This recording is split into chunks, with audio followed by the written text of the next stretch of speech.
C'est un vrai plaisir, je voudrais d'abord vous dire ça, c'est tellement, une belle chose que de pouvoir se retrouver comme on peut, mais de voir tous ces visages. Bonjour à chacun d'entre vous, où que vous soyez, quel que soit l'endroit dans lequel vous vous trouvez. Si je peux demander à ceux qui n'ont pas encore, allumé leur caméra de le faire, parce que c'est vrai que un public, quel qu'il soit, c'est plus chaleureux si on peut voir des visages. Donc voilà, si vous avez la gentillesse de mettre votre caméra, puis ça me permet, voilà, je pointe, déjà des visages amis que je reconnais, d'autres que je connais moins, puis saluer, Albert, voilà, ça y est, maintenant il est en face de nous.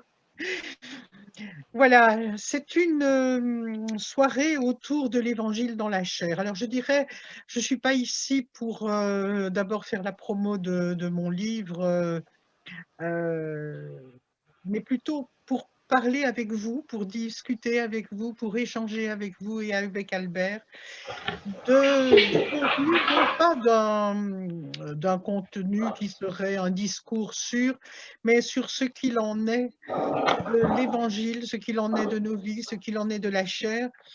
Et lorsque ce livre est paru effectivement tout au début du confinement, donc au mois de mars-avril, l'année dernière, heu, je ne me doutais pas, je pouvais pas me douter quand je l'ai écrit, aux grandes vacances qui avaient précédé, aux vacances, 2019.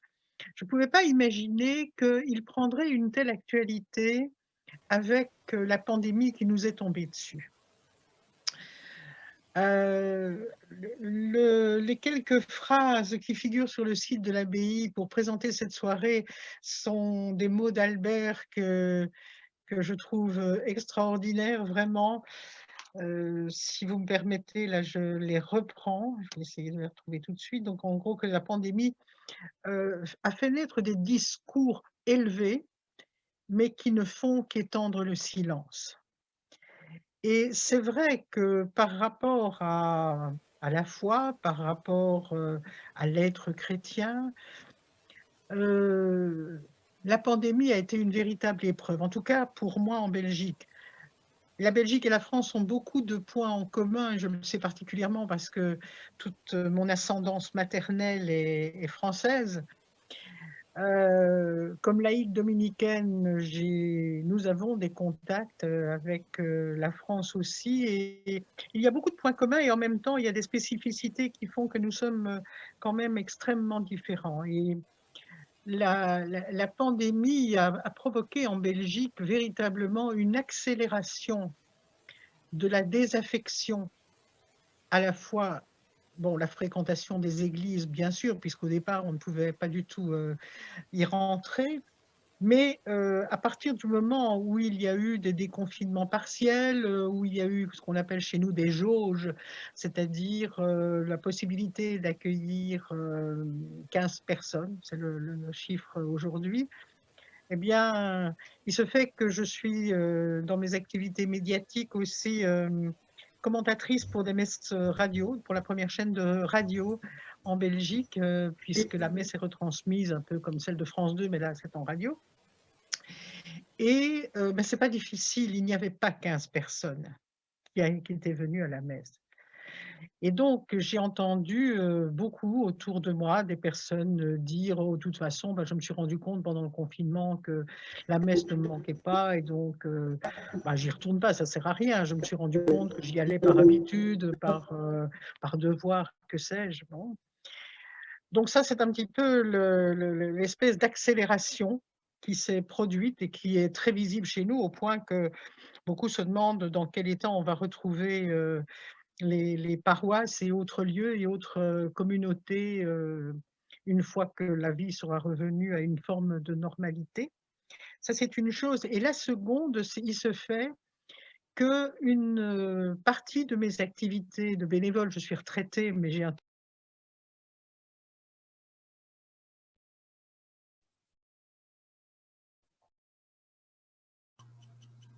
mon micro s'est recoupé.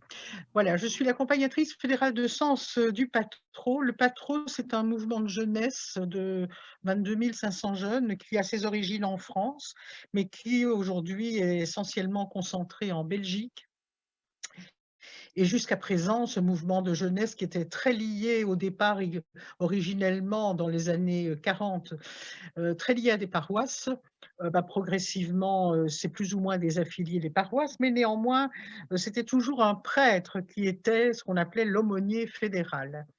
Et puis, comme c'est un mouvement de jeunesse qui est, structurellement, animé, enfin porté, géré par les jeunes et pour les jeunes, les adultes qui sont là ne sont que des accompagnateurs et les jeunes ont clairement dit: «Voilà, nous ne voulons plus, d'aumôniers, c'est quelque chose de trop religieux et donc on ne veut plus de prêtres non plus» et c'est comme ça que tout à fait par hasard, je suis arrivée. Ils m'ont débauchée me demandant si j'accepterais de les accompagner. Ce que je fais avec un immense plaisir.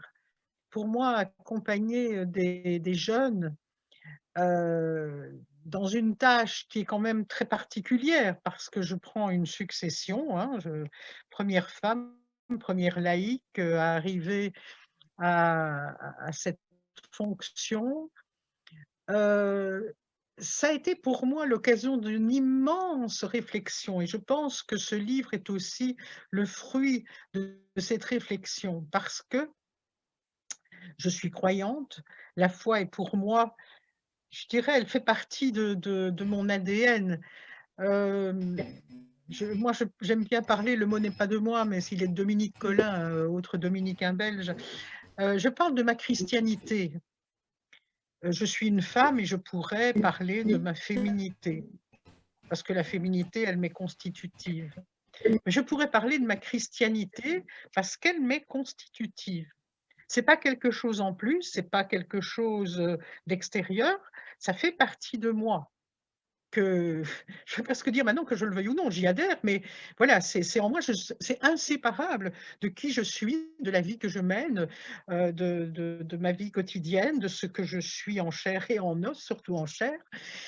Hem et donc me retrouver avec des jeunes qui, soyons clairs, moi, je travaille dans un centre fédéral avec, une trentaine de permanents, donc ce sont des jeunes qui ont entre 23 et 30 ans, en gros, et qui, eux, sont les permanents qui encadrent, qui accompagnent, ce mouvement de jeunesse et ils sont absolument, mais absolument sur une autre planète. Lorsque, on m'a présenté il y a presque 5 ans, on a dit: «Voilà, Myriam Tonus», alors à l'époque, c'était encore aumônier. «Voilà la nouvelle aumônière fédérale, elle est laïque dominicaine». Première question: «C'est quoi un laïc?» Ah, je dis: «C'est quelqu'un qui n'est, ni prêtre, ni religieux, ni religieuse». Ah, et dominicain, c'est quoi? Ben, je dis: «Je fais partie de l'ordre dominicain». «Oui, mais c'est quoi un ordre?» Et j'ai pris le temps d'expliquer, voilà, simplement et rapidement. Et puis une semaine après, un jeune, vient vers moi, il dit: «Je peux te poser une question?» Je dis: «Oui, toutes les questions sont bonnes». Il dit: «Mais il y a un type là dans les médias, on le voit souvent, il est en blanc, un pape, c'est ça?» Je dis: «Oui, un pape, pape François». «C'est quoi ça?» Bon, alors j'ai expliqué. Il faut savoir que tous ces jeunes, en tout cas l'écrasante majorité, a fait 12 ans d'école catholique. Chez nous, l'école catholique est un service public fonctionnel et qui scolarise plus de 50 de la population, 60 des jeunes, en collège et lycée. Et donc ça veut dire qu'ils ont eu pendant 12 ans, 6 ans primaires, 6 ans d'humanité, ils ont eu pendant 12 ans 2 heures de cours de religion par semaine. Et voilà des jeunes qui me disent: «Mais c'est quoi ç c'est qui ça?» Alors comme j'ai la chance d'avoir, des grands petits-enfants. À l'époque, elles avaient 17 et 18 ans, elles en ont 5 de plus maintenant. Je leur dis: «Dites les filles là, allez, dites-moi un peu, vous connaissez le pape François?» Je vois l'aîné qui me regarde et qui me dit: «Mais Mamoun, pourquoi veux-tu qu'on connaisse ça?» Je dis: «Mais enfin, vous avez quand même, grandi dans une famille, enfin, les parents étaient croyants, vous avez fait, 12 ans d'école catholique». Je dis: «Ouais, mais» alors elle me dit: «Mamoun, tu connais?» et là, elle me dit un nom que j'ai pas retenu. Je lui dis: «Non, pas du tout». «Enfin», dit-elle, «tous les gens de mon âge savent qui c'est». Et là, alors, on s'est expliqué et dans le fond, elle m'a dit clairement ce que je pressentais, mais que j'avais jamais vraiment aussi bien entendu. C'est-à-dire que, par exemple, cette génération qu'on appelle la génération Z ne lit pas les journaux, ne regarde pas le journal parlé sur les chaînes, habituelles, n'écoute pas les journaux parlés non plus. Ceci fait, ils ont beaucoup d'informations, mais ils vont la chercher, sur les réseaux, sur sur des sites que j'ai appris à connaître parce qu'évidemment, les fréquentant, aussi bien mes petites filles que mon petit-fils aussi, un grand petit-fils, que mes jeunes du pas trop, j'ai appris à connaître. Ils m'ont dit: «Tiens, tu devrais, ça t'intéresserait certainement ça, c'est un truc féministe», et effectivement, alors ils me donnent des adresses où j'écoute des émissions, je vois des vidéos, j'entends des recensions de livres, enfin tout à fait passionnant.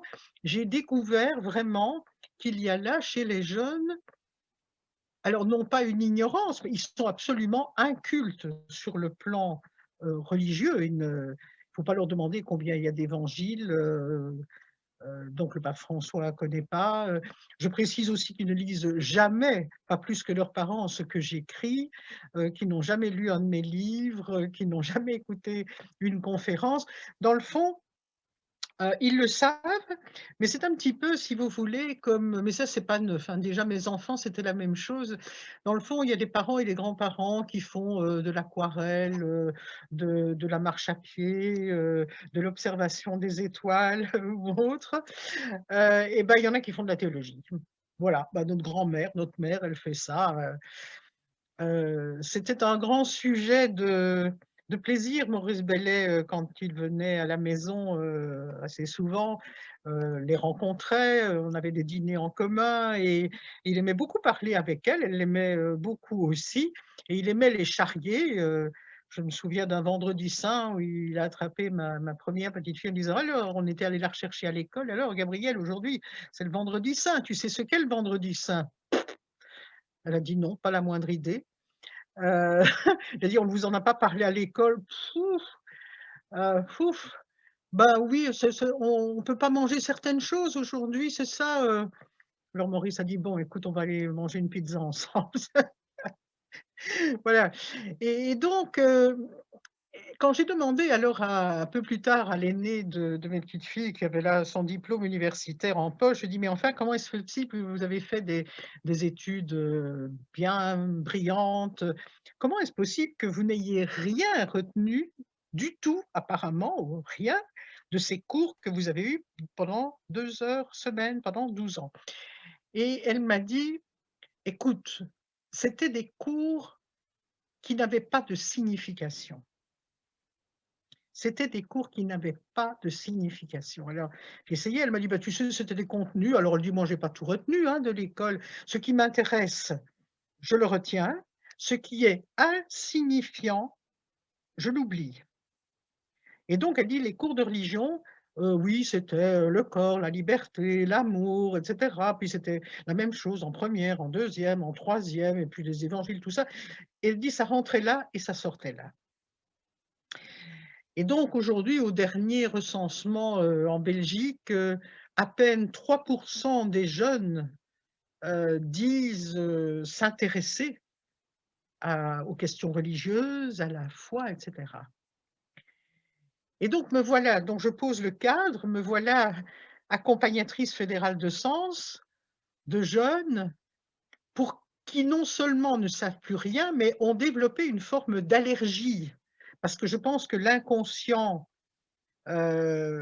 ancien, il reste des traces là qui surnagent. Par exemple, au Patro, ils voulaient supprimer le mot paroisse, dans la charte et dans les textes cadres. Alors, je leur dis: «Écoutez les amis, c'est très bien, moi je j'ai rien contre, mais par quoi allez-vous remplacer le mot paroisse? Donnez-moi un synonyme». Ah, ben ils disent: «Ben, on va remplacer par quartier». Je dis: «Non». Là, les profs de français, ni jamais très loin. Je dis: «Non, ça marche pas, un quartier, voilà ce que c'est sociologiquement, une paroisse, c'est tout à fait autre chose» et donc, à leur grand déplaisir, il a fallu garder, il a fallu garder le mot paroisse. Mais donc ils développent une allergie. Donc ce mouvement de jeunesse qui était arrimé à la paroisse, chaque patron était le patron d'une paroisse et généralement, c'était le prêtre de la paroisse ou son vicaire qui était l'aumônier. Aujourd'hui, on arrive à ne même plus savoir ce qu'est une paroisse, ne veut plus en avoir l'attachement. Mais quand en 2017, ils ont fait leur dernier congrès identitaire, ils ont décidé de garder dans leur objectif général la référence à l'action de Jésus. Mais attention, action, Jésus. Donc pas l'action et l'esprit de Jésus-Christ. Et donc j'étais bien en entrant au patron, je savais à peu près où je mettais les pieds et mon prédécesseur qui fut le dernier, ce n'était plus un prêtre, c'était un diacre, il est resté très exactement 3 mois, après quoi le conseil d'administration l'a flanqué à la porte. Parce qu'il disait: «Mais enfin, vous ne priez jamais avant vos réunions, mais il faut qu'on prie de temps en temps au patron» et cetera. On dit: «Non, ça finit». Donc j'étais bien avertie, ils étaient intéressés que je vienne, pour les accompagner, mais il fallait surtout pas leur parler ni de Dieu, ni de Jésus-Christ, ni de la prière, ni de la foi, ni de quoi que ce soit. Pour une dominicaine laïque, c'est un fameux challenge, puisque vous le savez, les dominicains sont des prêcheurs, on a le charisme de l'annonce de la parole, paraît-il, et je pense que oui. Mais dans des circonstances comme ça, on se rend bien compte qu'on est tout nu. Je veux dire, c'était pour moi une demi-difficulté parce que le long compagnonnage avec Maurice de presque 20 ans, heu, m'avait tellement déplacée et m'avait tellement alertée sur la question et le problème des discours sûrs, des discours sûrs, des discours à propos. Et ancienne, prof, je sais combien l'école se perd et va dans le mur en abreuvant les jeunes de discours à propos d'eux, qui ne qui ne leur parlent pas, qui, comme disait ma petite fille, sont insignifiants au sens premier. Et je pense que c'est cette situation où je me disais: «Comment est-ce que je peux, quelque part, être fidèle non seulement à moi-même, mais à mon engagement dominicain, mais qui ne font qu'un. C'est bon. C'est-à-dire être, bonne nouvelle, annoncer quelque chose de bon en ne en n'utilisant pas les mots parce que je ne peux pas les utiliser et que ça ne dans le fond, c'est pas grave que je puisse pas les utiliser et c'est là alors que j'ai vraiment fait un long travail d'auto d'auto-analyse, d'introspection et je me suis dit: «Mais dans le fond, qu'est-ce qui fait que moi je suis croyante là au milieu, un peu comme un ours polaire sur sa petite banquise là entouré de gens et pas seulement des jeunes que ça n'intéresse absolument plus et comme je vous l'ai dit, c'est parce que ça fait partie de moi, parce que je l'ai dans la chair, parce que cette parole, elle me transforme, parce que cette parole, je l'écoute comme une parole. Alors là, évidemment, je vais pas, c'est pas le propos ce soir, mais je pourrais dire combien évidemment, ça c'est toute la collaboration avec Maurice Bellay et c'est l'écoute, alors de la parole et non pas des mots et donc cette parole, elle me transforme, cette parole, elle nourrit ma vie, cette parole, parfois, je l'entends pas, je sais pas, mais pour moi, c'est un roc, c'est mon rocher, c'est ma citadelle, hein, comme on dit dans les psaumes. Et donc, qu'est-ce qu'on peut faire de mieux? Je me suis dit, sinon, pour moi, la parole, elle est incarnée. Et c'est ça l'origine du livre, c'est se dire: «Comment est-on arrivé à faire en sorte qu'aujourd'hui, vous savez, dans la catéchèse, je ne sais pas en France, mais en Belgique, c'est classique et dans les cours de religion, c'est la même chose. Il y a la vie, ma vie quotidienne, ce que je suis, ce que je crois, ce que j'aime, et cetera. Et puis il y a la foi ou l'évangile. Alors vous avez le choix, selon les pédagogies, soit vous commencez, alors c'est toujours mieux, vous commencez par faire parler les personnes, les jeunes ou des adultes d'ailleurs, hein. Dans les groupes bibliques, parfois c'est comme ça aussi.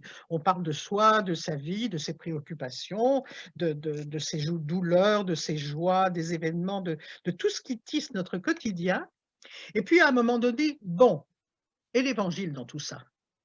Comme si on allait rechercher à l'extérieur quelque chose qu'il fallait raccrocher. C'est-à-dire qu'on est dans une espèce de dualisme et il est vrai, en tout cas pour les gens de mon âge, hein, je vais sur mes 72 ans bientôt, heu, quand j'étais à l'école, on nous parlait, il y avait le corps et il y avait l'âme et il y avait le corps, bon, qu'il fallait dompter, il fallait, hein, maîtriser et cetera. Puis il y avait l'âme qu'il fallait sauver parce qu'on n'en avait qu'une et qui après, allait, au paradis et cetera. Autrement dit, il y a eu une espèce de, alors historiquement, ça je l'explique un peu dans mon bouquin, mais il y a eu une cassure et elle n'est pas résolue. Ce que j'ai découvert en vivant avec ces jeunes et puis en ayant moi-même des enfants, des petits-enfants, c'est que dans le fond, ils ont hérité de cela et quand, ce qui s'est passé, je pense, pendant la pandémie, c'est que des personnes ont réalisé cela aussi quand ils disent: «Mais moi, la messe ne m'a pas manqué». D'abord, moi j'ai posé la question, récemment dans un article en disant: «Mais tiens, qu'est-ce qui devrait nous manquer?» Ce qui nous manque, ce sont les frères, ce sont les sœurs. Parce que si c'est, simplement, enfin j'ai des témoignages, vous en avez certainement vu aussi, ils disaient: «Mais enfin, nous mourons de faim, nous n'avons pas notre hostie» et cetera. Il y a là quelque chose de l'ordre d'une forme de matérialisme de la foi, heu, sauf erreur magistrale de ma part, lorsque dans Saint Jean, Jésus dit: «À ceux-ci, on saura que vous êtes mes disciples. Tous connaîtront que vous êtes mes disciples». Quand je faisais l'exercice, avec des jeunes, il y a de plus longtemps, je leur disais, ils connaissaient déjà plus l'Évangile, je leur dis: «À votre avis, qu'est-ce qui suit?» Jésus dit: «À ceux-ci, tous connaîtront que vous êtes mes disciples». Alors imaginez 2 points, qu'est-ce que vous mettez après? Alors inévitablement, je suis baptisé, je vais à la messe, je prie, je fais des bonnes actions et cetera. La morale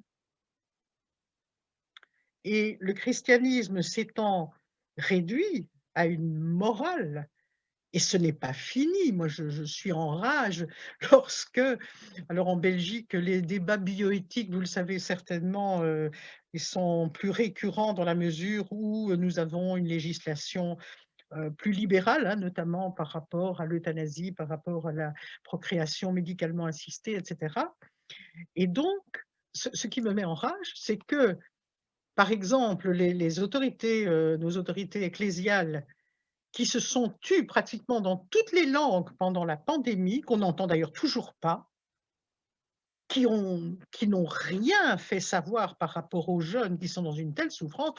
Par contre, si vous voyez le mot euthanasie ou le mot, je sais pas, avortement ou PMA, alors là, on est sûr qu'il y a, immédiatement un communiqué.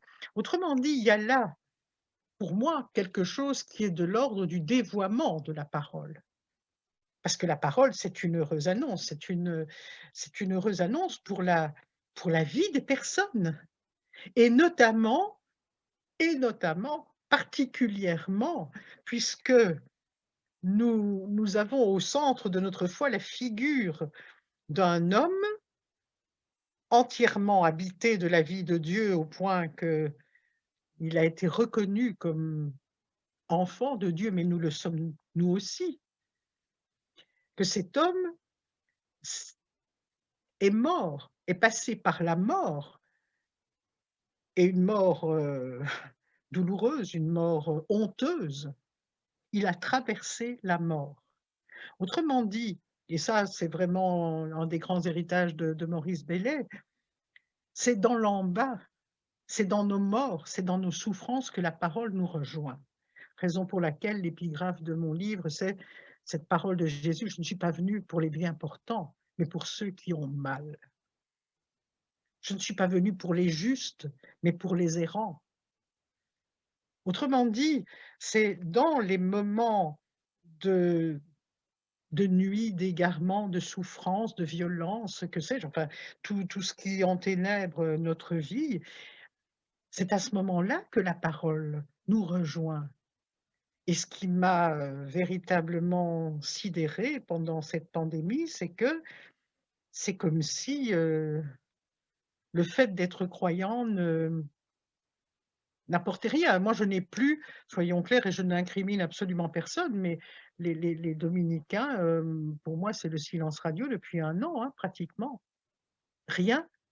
Alors on dit: «On forme des fraternités», bah, une fraternité, la fraternité, c'est pas qu'un mot.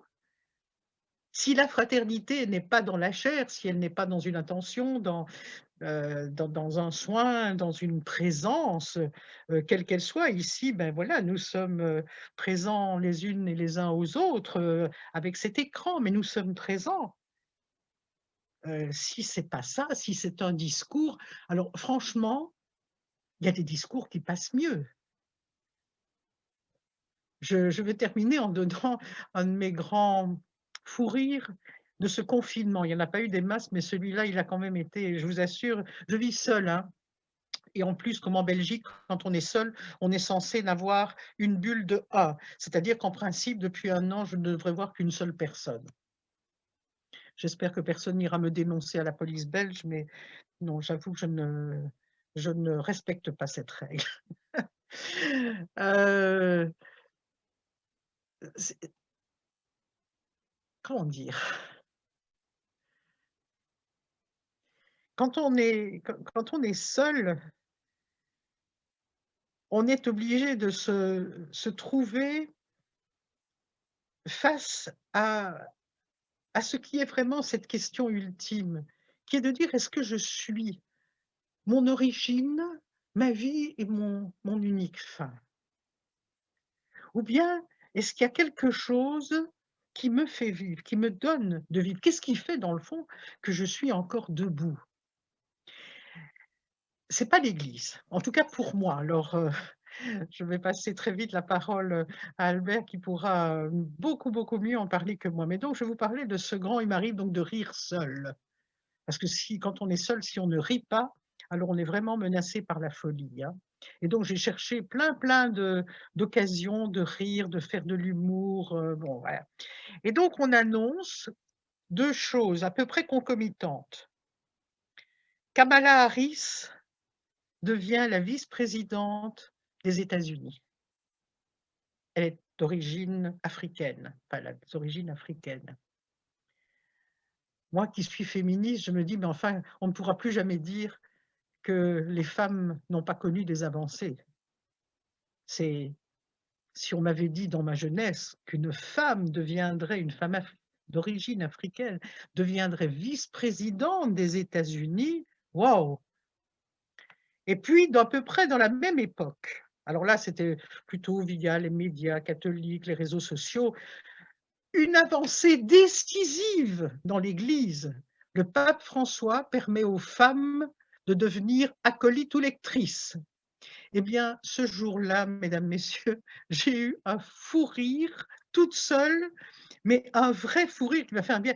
Et là, je me suis dit: «Mais la voilà la fracture, elle est là». Ça, je le savais, j'ai écrit il y a 20 ans un livre sur, les discours qu'on tient à propos des femmes dans l'Église et je dois me dire, 20 ans plus tard, on en est toujours strictement au même point. Mais en attendant, depuis 20 ans, excusez-moi, mais les femmes, elles ont fait du progrès encore. Elles se sont métamorphosées. Alors j'aime autant vous dire que la génération des jeunes filles et des jeunes femmes qui se présentent maintenant, ça va décoller, hein, c'est clair. Mais non, comme si les femmes n'avaient jamais lu, jamais été lectrices, hein, ça c'est clair. Et donc voilà, c'est ce qui a été un petit peu à l'origine de ce livre qui est dont le but est de Oui, un rire triste, me dit Daniel, oui. Oui, enfin non, parfois non, j'ai décidé que tous les rires étaient bons, même les rires gras, même les rires, les des vraiment, comme on dit, d'un humour à 4 sous, mais pour le moment, si on ne rit pas, franchement, on survivra pas, en tout cas chez nous. Mais c'est vrai qu'il y a aussi quelque chose de triste, hein, ça je suis bien d'accord de dire, c'est pénible de voir cette institution qui ne bouge pas. Or, la chair des personnes, elle est vivante, elle est inscrite dans le temps, elle est inscrite dans les événements, elle est inscrite dans tout ce qui nous tisse et nous travaille et nous taraude. Notre chair, elle est sollicitée chaque matin et chaque soir et nous sommes des êtres de chair, d'une chair animée. Nous ferions bien de nous réinspirer de l'anthropologie biblique, hein. Vous savez, la chair, d'un côté et l'âme de l'autre, ça n'a rien à voir avec la Bible, hein, c'est Platon, c'est païen. Heu, pour un juif et donc pour Jésus, entre autres, il y a une chair qui est habitée par la Ruach et la Ruach, c'est le souffle de Dieu, c'est ce souffle qu'il met dans ses narines. Mais il n'y a pas un souffle d'un côté. Le souffle, il vient donner vie, donc il n'y a pas de chair morte. Oui, il y a des aspects, la chair, c'est pas la même chose, je ne sais pas moi, que le sang, par exemple. Mais tout ça participe d'une unité fondamentale. Le corps est bon, la chair est bonne, puisque Paul ira jusqu'à dire: «Mais votre corps, c'est le temple de l'esprit, c'est le temple du souffle», ne faisant que redire ce que dit la Genèse, hein. Vous êtes une chair animée, vous êtes le temple du souffle de Dieu.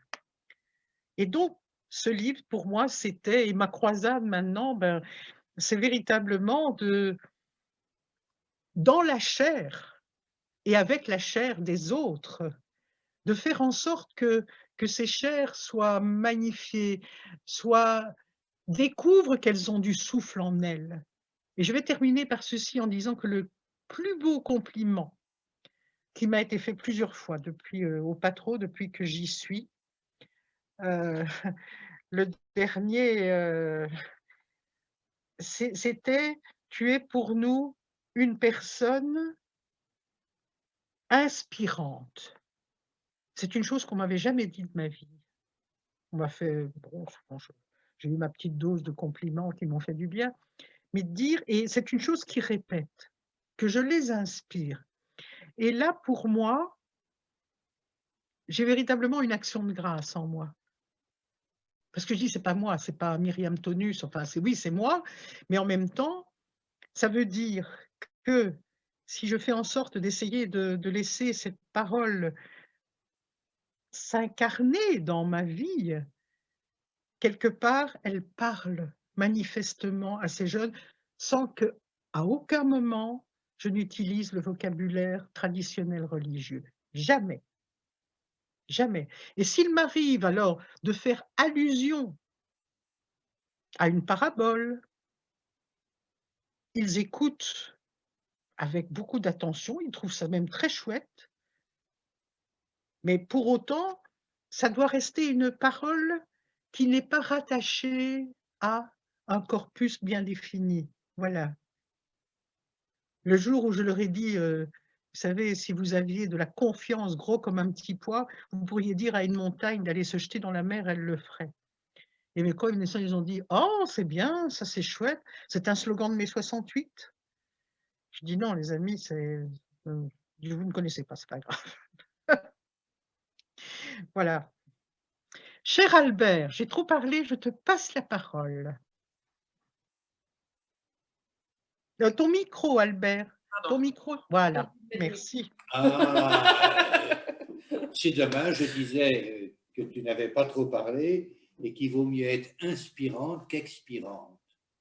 Oui. Voilà, très bien. Bon. Alors, d'abord, il fallait peut-être montrer ce livre. Il faut absolument que vous le lisiez. Sans ça, vous êtes en état de péché mortel. C'est bien ça, n'est-ce pas? Ce que tu as appris. Tu nous as dit, d'abord, je salue tous ceux qui nous ont rejoints. Tu as traité plusieurs problèmes que je trouve très graves. Il y a des problèmes qui sont un peu de tous les temps, puis il y a des problèmes d'aujourd'hui. Alors, je vais commencer par les problèmes de tous les temps, parce qu'ils sont plus faciles à aborder. Tu te souviens, on peut parler de l'Évangile, tu te rappelles, bon. Tu te souviens, dans Saint Luc, quand le Christ envoie ses disciples, hein, pas d'argent, pas de double chaussure, pas de manteau, bon, ça fait des sermons magnifiques sur la pauvreté des envoyés, tout ça pour augmenter la quête. Mais quand on parle comme ça, on oublie une chose de tout à fait fondamentale, c'est que ces braves disciples qui s'en vont, s'ils ne se font pas recevoir, ben ils coucheront dehors. Que s'ils ne sont pas gentils, polis, à peu près correctement vêtus, ben, ils ne mangeront pas. Autrement dit, le premier acte de la parole, c'est de se faire accepter. Or, et ça c'est assez nouveau, nous agissons comme si nous étions attendus. Nous agissons comme si les gens étaient suspendus à nos lèvres en quête de paroles décisives. Et la meilleure preuve, c'est qu'on en est arrivé à pouvoir dire les catholiques parlent aux catholiques. On parle entre nous, et avec un courant qui se développe même chez les dominicains, enfin certains, d'avoir des propos de plus en plus techniques, de plus en plus spécifiquement religieux, de plus en plus théologiques. Parce qu'on pense que lorsqu'on employait des mots techniques, on employait des mots justes. Ils ne sont justes que dans une catégorie de langage. Or, ça conduit à l'insignifiance, ou plus exactement, ça conduit à ne parler qu'aux 1,8% de catholiques ultra-pratiquants qui restent en France. Et comme ça, on va donc devenir tranquillement, dans quelques quartiers de villes typés, hein, des Monaco chrétiens, des Liechtenstein croyants, des républiques andorranes catholiques, c'est-à-dire des réserves. Et pourquoi? Parce qu'il n'y a pas de parole désincarnée. Tu as cité tout à l'heure cette vieille conception qui vient de l'hellénisme, de la division entre le corps et l'âme. Mais une de ses conséquences terribles, c'est que nous avons une parole désincarnée. Nous vivons sur l'illusion que la parole fonctionne toute seule. Comme si tel révérend père prédicateur n'avait jamais d'envie, n'avait jamais d'appétit de pouvoir dans sa communauté, n'avait jamais une petite gourmandise pour le vin de Bordeaux. Comme si son foie, son estomac et parfois son cœur ne parlaient pas à travers les mots qu'il utilise. Donc nous avons désincarné la parole. Et ça depuis un certain temps. Alors on pouvait le faire peut-être au siècle dernier, parce qu'il y avait encore une sorte de consensus sur le sacré. Il y avait un milieu porteur. On ne s'est pas rendu compte qu'on bâtissait sur le sable. Il n'y avait plus d'assises. Et voilà que le sol s'est dérobé sous nos pas. Seulement, on ne s'en rend pas compte, ou plutôt on ne veut pas s'en rendre compte. On continue à conserver des procédés, des temps de chrétienté, des temps où on était majoritaire, des temps où on parlait, où on pouvait imposer la même parole à tout le monde. On ne se rend pas compte que c'est fini. Les jeunes disent la vérité, ils la disent crûment, mais ce que tu as dit sur les jeunes dont tu t'occupes, on peut la dire d'énormément de milieux en France. Je ne connais pas très bien la Belgique, pas, même si je salue nos frères belges, mais tant qu'on ne se rendra pas aimable, on n'aura rien à dire. C'est le premier travail. Et puis tant qu'on ne se rendra pas compte que nos paroles viennent de notre chair. Et elles en naissent, mais si on coupe les racines, on n'a plus rien à dire. Et elles sortent de la chair, et c'est là où les mots prennent vie. Sinon, c'est des bruits de vent. Eh bien, tant qu'on ne sera pas réincarné, on ne pourra pas parler.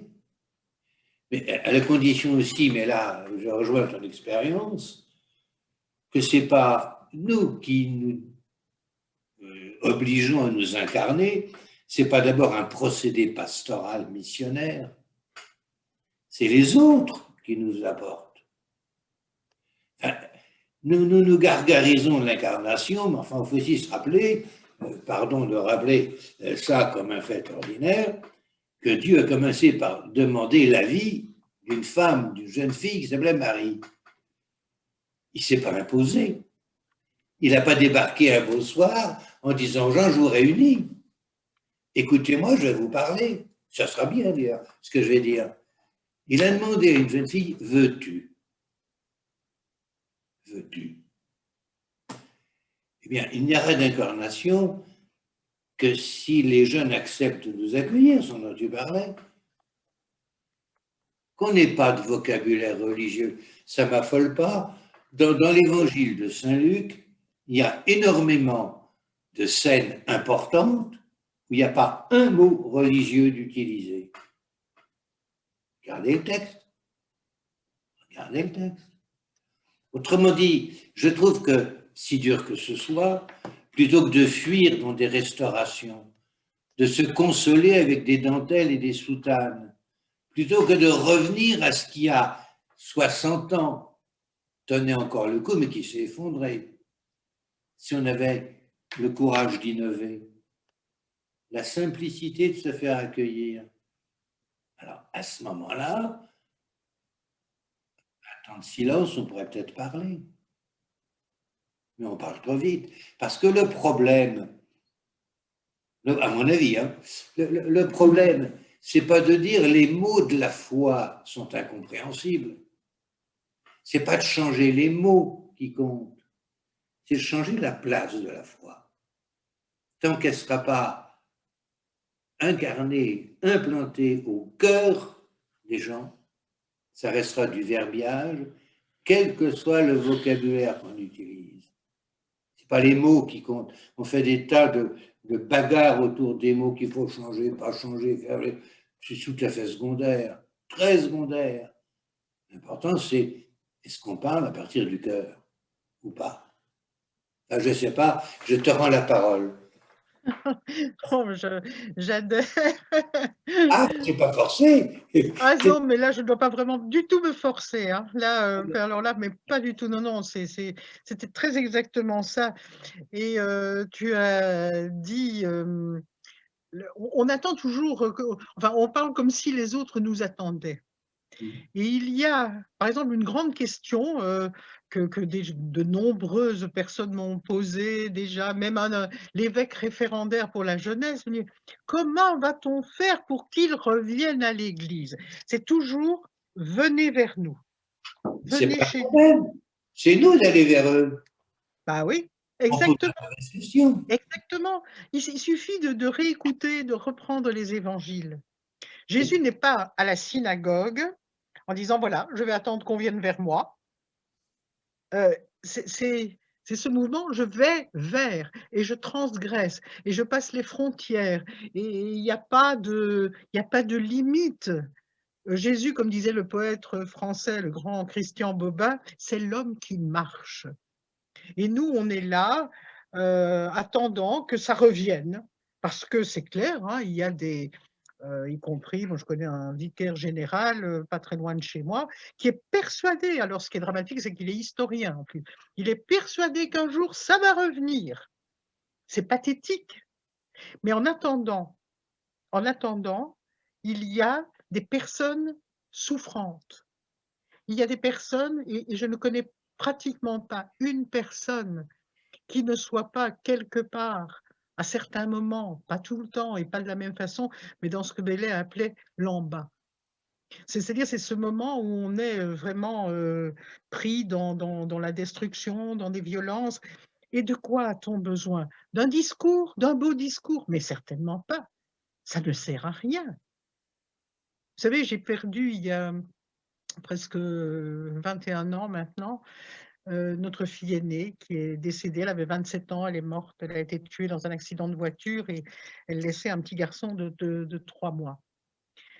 Et donc c'est la cassure, ça, d'une vie. C'est le genre de choses qu'on alors oui, on vit, on reprend vie, mais il reste quelque chose qui est cassé définitivement. Là, une perte irréparable et qu'il ne faut pas essayer de réparer. Je suis admirative du fait que j'ai ici là, à portée de mon regard dans une petite mallette en osier, 356 messages, 356. Ce sont des cartes, ce sont des lettres. À l'époque, on travaillait pas tellement par mail, donc c'est vraiment des témoignages écrits. Alors ce sont des anciens élèves, ce sont des amis, ce sont des inconnus, qui m'ont écrit et à une exception près, sur les 356, il y en a 355 qui commencent presque toujours par: «Je ne sais que te dire, mais je suis là». Eh bien, j'ai compris un peu plus tard, enfin c'est une, comment dire? C'est une audition, c'est une manière d'entendre, vous savez, cette phrase qu'on retrouve dans la tentation de Jésus, l'épisode de la tentation de Jésus et puis dans les psaumes aussi: «J'enverrai mes anges pour que ton pied ne heurte pas la pierre». Eh bien, je me dirais, moi, j'ai eu 355 anges qui m'ont porté pour que je ne me fracasse pas. Ils ne le savent pas. C'est ça, pour moi, la vérité de la parole. Parce que quand vous perdez un enfant, vous savez, j'ai reçu le 356e, mais je n'en veux pas. C'était une carte, alors ça circulait déjà, maintenant c'est sur internet, donc c'est pire. C'est un texte qu'on attribue, je ne sais pas pourquoi, à saint Augustin, parce que je pense que vraiment le pauvre, il n'y est pour rien, il a déjà écrit suffisamment comme ça, et ça commence par: «La mort n'est rien».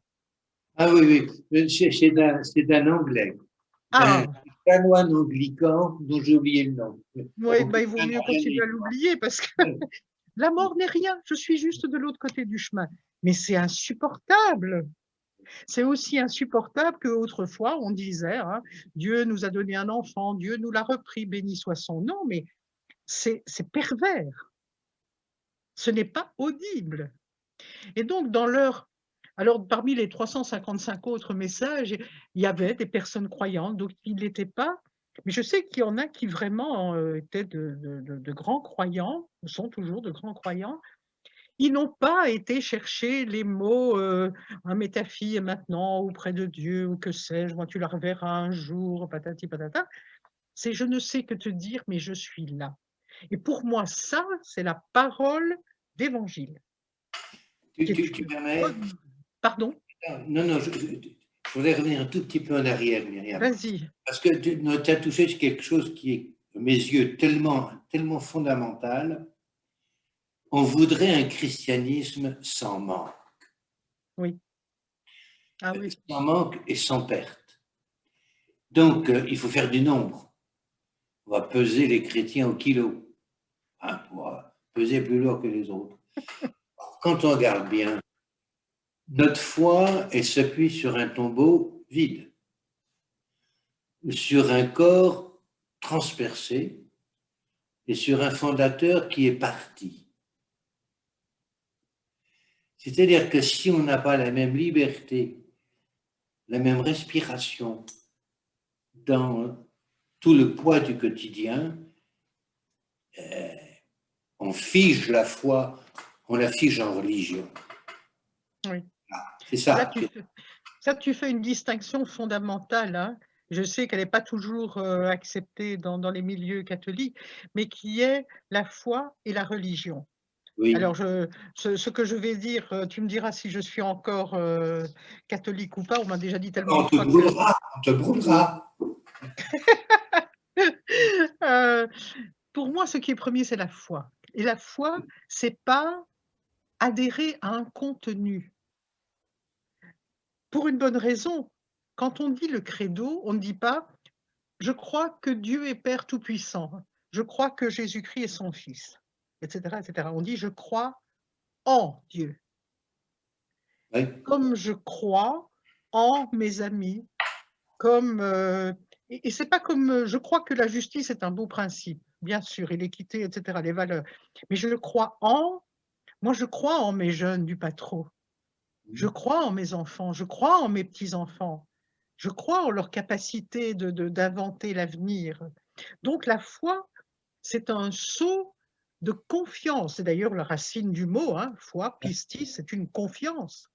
Ce n'est pas une certitude, ce n'est pas un discours. Et en quoi je crois? Ah ben, Dieu, c'est un mot, moi je ne vais pas me risquer à le définir aussi ici. Mais donc il y a cet aspect là aussi, oui, très, très charnel, très premier. Pour moi, je compare ça, alors il y en a parmi vous certainement des grands-parents et des parents qui ont connu ça, vous savez, ce sont ces enfants de 3, 4 ans qui se postent à la 5e marche d'un escalier. Vous êtes en dessous, puis ils ouvrent les bras tout grands et disent: «Tu me rattrapes!» et puis ils se jettent dans le vide. Moi, ça me donnait des sueurs froides quand mes enfants faisaient ça, parce que je me dis: «Mon Dieu, si jamais, mais non, on ne se rate pas, quoi». Mais quelle confiance il faut pour faire ça. Mais pour moi, la plus belle image de la foi, c'est ça. C'est ce saut en se disant qu'il y a une vie, un amour qui est là pour qui votre vie compte infiniment et qui est là et qui va continuer à vous donner la vie. Alors la religion, c'est pour moi l'extériorité, mais qui est très importante. Par exemple, parce que j'aime beaucoup mes enfants, mes petits-enfants et qu'on s'aime bien, on aime bien fêter les anniversaires. On aime bien, se faire un cadeau, personnalisé qui est une, manière de dire, voilà: «On est heureux que tu sois là». Je On célèbre. On célèbre cette affection, cet amour, cette vie comme ça qui cette vie et rien d'autre, comme dit un participant avec beaucoup de justesse. Pour moi, la religion, ce serait ça. Mais le problème, et c'est ce qui fait cette grande désaffection qu'on connaît aujourd'hui, qu'est-ce qu'on célèbre quand on va dans une église où les gens ne se regardent pas, ne se disent pas bonjour, où on ne partage rien, où il y a alors en principe, c'est une communauté qui célèbre. Mais dans beaucoup d'eucharisties, il y a un prêtre là, quelque part, qui dit des choses, qui fait des choses et nous on se lève, on se met à genoux, on dit amen, et cetera. Avec des formules, soyons clairs, la plupart des gens ne comprennent plus. Qu'est-ce qu'on a célébré? Eucharistie, c'est rendre grâce. Pourquoi rendons grâce? Et que fait-on quand on n'a pas envie de rendre grâce un dimanche parce que la vie est difficile et qu'on ne sait pas ce qu'on doit faire?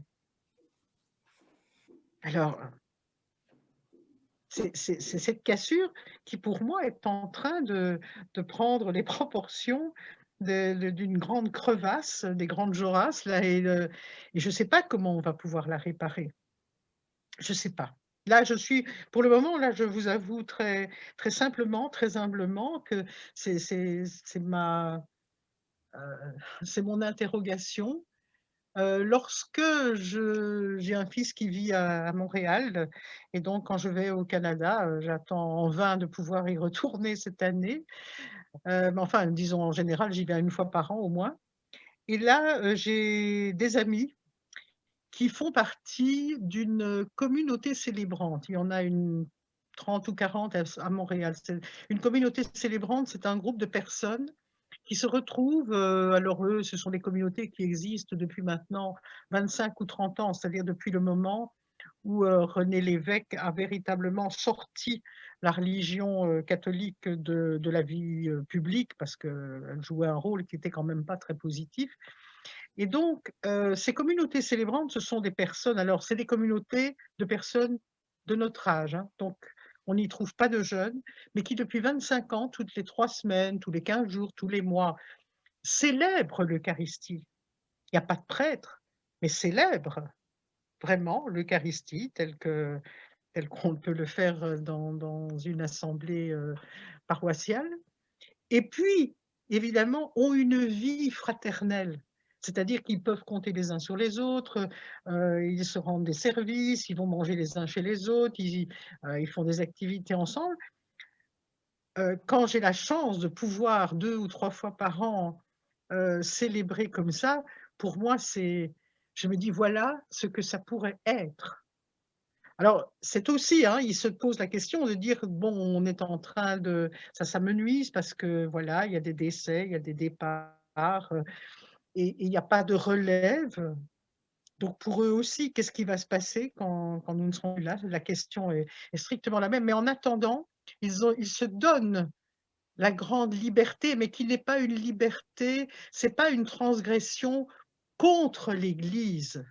Contre pour, un peu dans une attitude adolescente, là, je veux montrer que moi je ne veux pas faire comme ça. C'est simplement, c'est pour. C'est pour célébrer vraiment de tout cœur, de toute sa chair, de tout ce qu'on est, vraiment célébrer, y compris les événements difficiles, douloureux, en sachant que la vie fraternelle que cela crée permettra d'être rejoint aussi, même matériellement, quand on en a besoin. Je Je sais, crois. Albert, oui, j'allais te passer Non, la non, parole parce que je sais que tu en as parlé. non, c'est pas grave, fini. Je ne suis pas convaincu du tout par l'expérience de ces communautés, mais je vais m'expliquer, si tu permets. Oui, oui, je t'en Non prie. pas que je n'ai pas cœur à les condamner, encore moins à les juger, mais je crois qu'une communauté, ça ne fonctionne pas comme ça. Les communautés ne naissent pas par génération spontanée et elles ne naissent pas par libre choix. Il y a une tendance en France en ce moment, d'un certain courant théologique, de croire qu'il suffit que 3 chrétiens se réunissent autour d'une page de la Bible pour que ce soit une communauté et que ça fonctionne. Je ne suis pas convaincu que ça fonctionne. Parce que une communauté doit avoir, à mon avis, une réalité incarnée. Ça peut être un groupe de jeunes, de pas trop. Ça peut être l'amicale des postiers de Bécon-les-Bruyères. Ça peut être les retraités, joueurs de pétanque, voilà. Peu importe, peu importe. Mais il est important qu'elle soit marquée par une objectivité qui s'impose au libre choix de chacun des participants.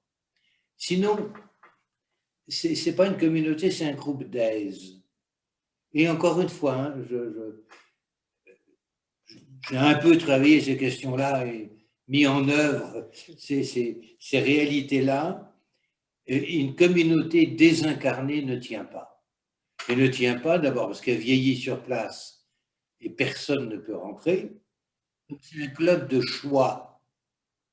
Ceux qui n'ont pas été choisis au point de départ, ils vont avoir beaucoup de mal à rentrer. Et puis, deuxièmement, parce que le pouvoir va s'en emparer très vite. Si une communauté n'a pas un objectif, c'est-à-dire un point d'appui, un point d'ancrage, qui lui donne de la chair, puisqu'en gros, c'est précisément le thème de notre échange ce soir, ces communautés n'ont pas de chair. Alors, il faut qu'elles s'en fabriquent une. C'est parfois un peu artificiel. Ça fait un peu prothèse assez souvent. Mais le point de départ d'une communauté, c'est le Christ qui réunit 4 ou 5 pêcheurs du lac de Galilée. C'est les différentes communautés que Paul a créées dans les quartiers des deux ports de Corinthe et de la ville même de Corinthe. Quel que soit l'ancrage, quelle que soit la chair, il n'y a pas de communauté sans chair. Et d'ailleurs, on a cru à un moment, il y a 40 ans, 50 ans, une espèce de privilège de la parole en tant que parole.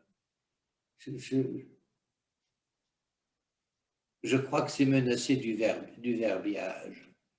Qui empêche la parole de dégénérer, c'est le prix qu'elle coûte pour la sortir de soi, pour la tirer de sa chair. Parler, ou c'est un écouchement, ou alors c'est du baratin. Et ça, tu es mieux placé que moi pour le dire et pour le savoir. C'est le prix de la parole qui compte. Alors, je reconnais la générosité, le travail, la fraternité des groupes que tu as cités, parce que j'en ai beaucoup entendu parler, j'ai connu des gens qui en faisaient partie. Mais à mes yeux, il a toujours manqué l'élément fondateur qui est le seul et qui ne peut pas être le libre choix. Est-ce que tu veux dire qu'elle devrait avoir une visibilité sociale? Parce que pour moi, pardon? Pas forcément. Pas forcément. Je ne vois pas très clairement dans la mesure où ce sont des communautés qui se sont formées au départ, ce n'étaient pas nécessairement des gens qui se connaissaient. Oui. Le seul point commun qu'ils avaient, c'est qu'ils étaient croyants et que, bon, ils supportaient plus, c'est un petit peu ce qui se passe aujourd'hui dans nos pays, ils supportaient plus la manière dont ça se passait dans leur paroisse. Et donc, c'était des regroupements, je vais dire, de zones. Parce que bon, Montréal est quand même une ville très étendue et donc, ben, si on habite à peu près dans un quartier pas trop éloigné, c'est plus facile si on veut se voir, faire des choses ensemble, etc. Mais quand je me dis que ça fait quand même 25 ans que ça dure, ils n'ont pas été récupérés le moins du monde parce que, je dirais, alors c'est très humble finalement. Ce sont des communautés qui répondent à un besoin. Alors c'est vrai que c'est très petit, c'est très, ça n'a pas peut-être l'ambition de ce que saint Paul voulait pour ces premières communautés, c'est à pouvoir, à certains moments et de manière régulière, se retrouver pour prier ensemble et célébrer ensemble. Voilà. Et je me dis, moi qui vis dans une grande ville, à Charleroi, c'est une ville le centre fait 120 000 habitants, puis la grande couronne, c'est 300 000. Mais pour la grande ville de 100 000 habitants, maintenant, on en est pratiquement, il y a 2 paroisses qui sont moribondes. Autrement dit, c'est une ville, moi je n'ai pas de paroisse. J'habite à 3,5 km du centre-ville, il n'y a pas de paroisse. Il n'y a rien. Mais c'est Donc, évident. C'est pas comment? à l'échelle humaine, c'est évident, Myriam. Ah oui. Mais C'est moi, je pas à suis privée. l'échelle humaine. Je manque de lieux. Moi, j'ai besoin, on n'est jamais seul devant Dieu, et donc moi j'ai besoin d'un lieu communautaire où je pourrais de manière effectivement régulière rencontrer des gens, nouer des liens avec eux, prier ensemble, pouvoir célébrer. Lorsque c'est possible, bon, il est arrivé dans des retraites que j'animais, on avait un prêtre un peu inspiré qui disait, voilà, si on célébrait l'Eucharistie, on faisait bon, voilà. Mais ça me manque. Très réellement, ça me manque. Parce que bon, c'est très bien de commenter les messes à la radio, mais quand on a un casque et puis qu'on est en direct, non, c'est une autre action, hein, ça n'a rien à voir. Donc voilà, les communautés de Montréal, elles n'ont pas d'autre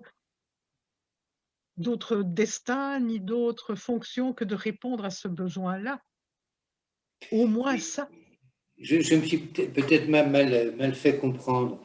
Ce que je veux dire là, c'est qu'une véritable communauté doit avoir une inscription dans une chaire sociale, dans un corps social. Et concrètement, là, qu'est-ce que ça signifierait? Alors, ça peut, plein de choses différentes. Ça peut être un même quartier. Oui, ça c'est peut être ça. une commune, ça peut être un même métier, Mmh. hein, mais ce qui tient, c'est ce qui va aider la communauté à objectiver son fondement. Pas simplement ses projets, mais quelle chair partage-t-on? Si je vais être méchant, pardonne-moi, je vais être méchant. On ne peut pas fonder une communauté uniquement sur la raison qu'on est transfuge d'une paroisse. Mmh. Ça n'ira pas loin. Ça ne peut pas aller loin. Je veux dire, ça peut durer. Il suffit d'être ancré dans sa conviction et ça dure. Mais quel jeune, quel autre va pouvoir s'intégrer? Oui, C'est-à-dire que la raison de faire communauté empêche d'autres d'y entrer parce qu'ils ne peuvent pas partager la même raison. mmh. Voilà, c'est tout. Or, Oui, oui, du moins en France, c'est tout à fait au cœur des débats actuels, parce que on fait d'immenses paroisses. Dans mon pays de naissance, la paroisse a 35 km de long sur 17 de large. C'est de l'administration oui, ecclésiastique mal fagotée, mal fichue. oui, tout à fait, tout à fait. Personne, Ouais, aucun laïc ne peut travailler à cette ouais. échelle-là. Sinon, c'est extraordinaire. En France, parce que nous sommes merveilleux quand même, nous, euh, pour montrer à quel point l'image du prêtre est prégnante, quand on engage un laïc, mais qu'on ne peut pas le payer à plein temps, on en fait un permanent à mi-temps. C'est sublime comme expression. Oui, Mais ça dit tout à fait les contradictions dans lesquelles nous sommes oui, entrés. C'est oui, tout à fait exemplaire. oui. Alors, je pense qu'il y a donc pour moi, c'est une des 2 grandes interrogations. La deuxième, donc pour l'avenir de notre foi, hem, c'est excusez-moi, mais c'est ce que j'appelle dans mon livre la paresse. Qui est je suis quand même frappée, je vais prendre un exemple concret. Dans les évangiles, on emploie le mot jugement Hmm. et le mot jugement, en grec, enfin, il y a plusieurs mots en grec pour dire le jugement judiciaire, il y a un mot particulier et puis il y a la crisis. Mais la crisis en grec, c'est ça n'a rien à voir ou alors d'extrêmement loin, tellement loin que ça n'a plus de sens, avec ce qu'on entend dans jugement. Jugement, ben, c'est je porte une appréciation, éventuellement une condamnation. La Oui, crisis, si ça vient de criner, ça signifie c'est le moment du discernement. tout à Nous fait. vivons une crise sanitaire, une crise de civilisation et cette crise, elle est en train de mettre au jour ce qu'on n'a pas nécessairement envie de voir. La crise, c'est le moment où on doit arrêter de se mettre la tête dans le sable. La Tout à crise environnementale, bien sûr, c'est le moment où on découvre que et cetera, mais c'est pas une crise de foi, F-O-I-E, hein, F-O-I-E. C'est pas une crise de foi, bon, on a mal et puis ça revient à la normale. La crise environnementale, on ne reviendra pas en arrière. Donc c'est le moment où on est devant des choix tout à fait radicaux. Alors quand on a cette signification du mot crisis en tête, chaque fois qu'on lit dans les évangiles le mot jugement, on entend autre chose. On bien sûr. n'entend pas une condamnation. On entend l'appel à ce qui effectivement la parole juge, c'est-à-dire que la parole, par son tranchant, par sa radicalité, par le fait qu'elle nous trifouille jusqu'au sein de notre être le plus profond, cette parole met au jour, un petit peu comme dans un travail d'analyse, ce qu'on n'a pas nécessairement envie de voir, mais qui est là. Et on ne peut pas se bercer de mots, de représentations, de trop d'illusions et cetera, même s'il y en a toujours une part, bien sûr. Et donc c'est un tout petit exemple. De la même façon, on ne redira jamais assez que le mot, ce qu'on a traduit par charité, hein, l'amour, mais l'amour dans la Bible, dans l'anthropologie biblique, c'est pas un sentiment, Tout à au fait. sens où nous l'entendons, un affect, hein, quelque chose, parce que sinon quand on nous dit: «Aimez vos ennemis», excusez-moi, mais c'est de la perversion, c'est du masochisme. Là, la question à moi, elle s'est posée, vous voyez, c'est toujours dans la chair. Moi, heu, quand, quand j'ai perdu ma fille, le lendemain je sais que je me suis dit: «Mais comment je vais jamais arriver à aimer cet homme qui a tué ma fille? Comment je pourrais jamais?» Et c'est à ce moment-là qu'on retourne aux fondamentaux. «Mais attends, non, non, aimer, c'est l'agapé. L'agapé, c'est vouloir la vie de l'autre, quoi qu'il en coûte, quoi qu'il m'ait fait. C'est vouloir C'est d'abord ne pas l'enfermer dans la haine, dans la ressentie, dans la vengeance, qui est déjà un énorme travail. Et 2, c'est arriver à vouloir que quoi qu'il ait fait, il ait un avenir et que quoi qu'il ait fait, son humanité puisse continuer, même, se révéler, agrandir. Je suis belge et donc je peux dire peut-être avec une forme de légitimité: «Nous devons pouvoir aimer Marc Dutroux». Voilà.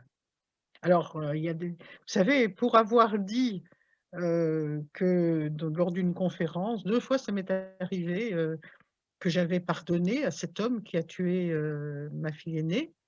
2 fois de bons chrétiens qui vont à la messe, plus souvent que moi, qui sont certainement, de meilleurs croyants, m'ont dit: «Ben, dites donc, vous ne deviez pas aimer trop votre fille pour dire ça». Voilà. Oui, Voilà ce qu'on s'entend dire. oui, oui, oui, oui. Parce qu'on ne prend pas cette parole au sérieux. Cette parole, dans le fond, ça n'a rien dire: «J'ai fini par pardonner», mais vous savez, c'est un chemin, c'est long, mais il y a ce qu'on appelle la grâce. On a de la nourriture pour ça. Un jour, on se rend compte qu'on est capable de dire: «Mais oui, s'il venait sonner à ma porte, je pourrais l'accueillir». Je m'en suis rendu compte au procès qui a eu lieu 2 ans plus tard, quand, je me suis dit: «Est-ce qu'il faut demander une peine de prison?» Ça sert à rien. En plus, cet homme, il élève seul son petit gamin de 7 ans, c'est pas en privant un enfant de son père que ça va, ramener notre fille à la vie. Mais c'est pas j'ai pas de mérite de dire ça, c'est pas de c'est l'action de la parole. Quand je dis que cette parole, elle fait en nous des choses que nous ne ferions pas par nous-mêmes. Quand, vous savez, dans l'Évangile, à l'humain, c'est impossible. Mais à Dieu, tout est possible. Alors évidemment, on peut se faire des représentations d'une espèce de grande divinité là qui fait des choses. Mais pour moi, c'est ça, c'est ce travail de fécondation, de transformation, la conversion. Mais la conversion, ah oui, tu vas te convertir à l'islam ou tu te convertis au christianisme. Mais enfin, quand Jean-Baptiste disait convertissez-vous, il parlait à des juifs, il ne leur demandait pas d'être autre chose que ce qu'ils étaient. La conversion, la métanoïa, c'est un bouleversement. Et donc, chaque fois qu'on entend le mot conversion, on doit entendre cet appel à ce retournement intérieur, ce cœur de pierre qui devient un cœur de chair. Enfin, vous trouvez toutes les images. Mais la paresse, pour moi, alors, c'est chaque fois que des personnes me disent: «Mais pourquoi est-ce qu'on ne nous a jamais dit ça?»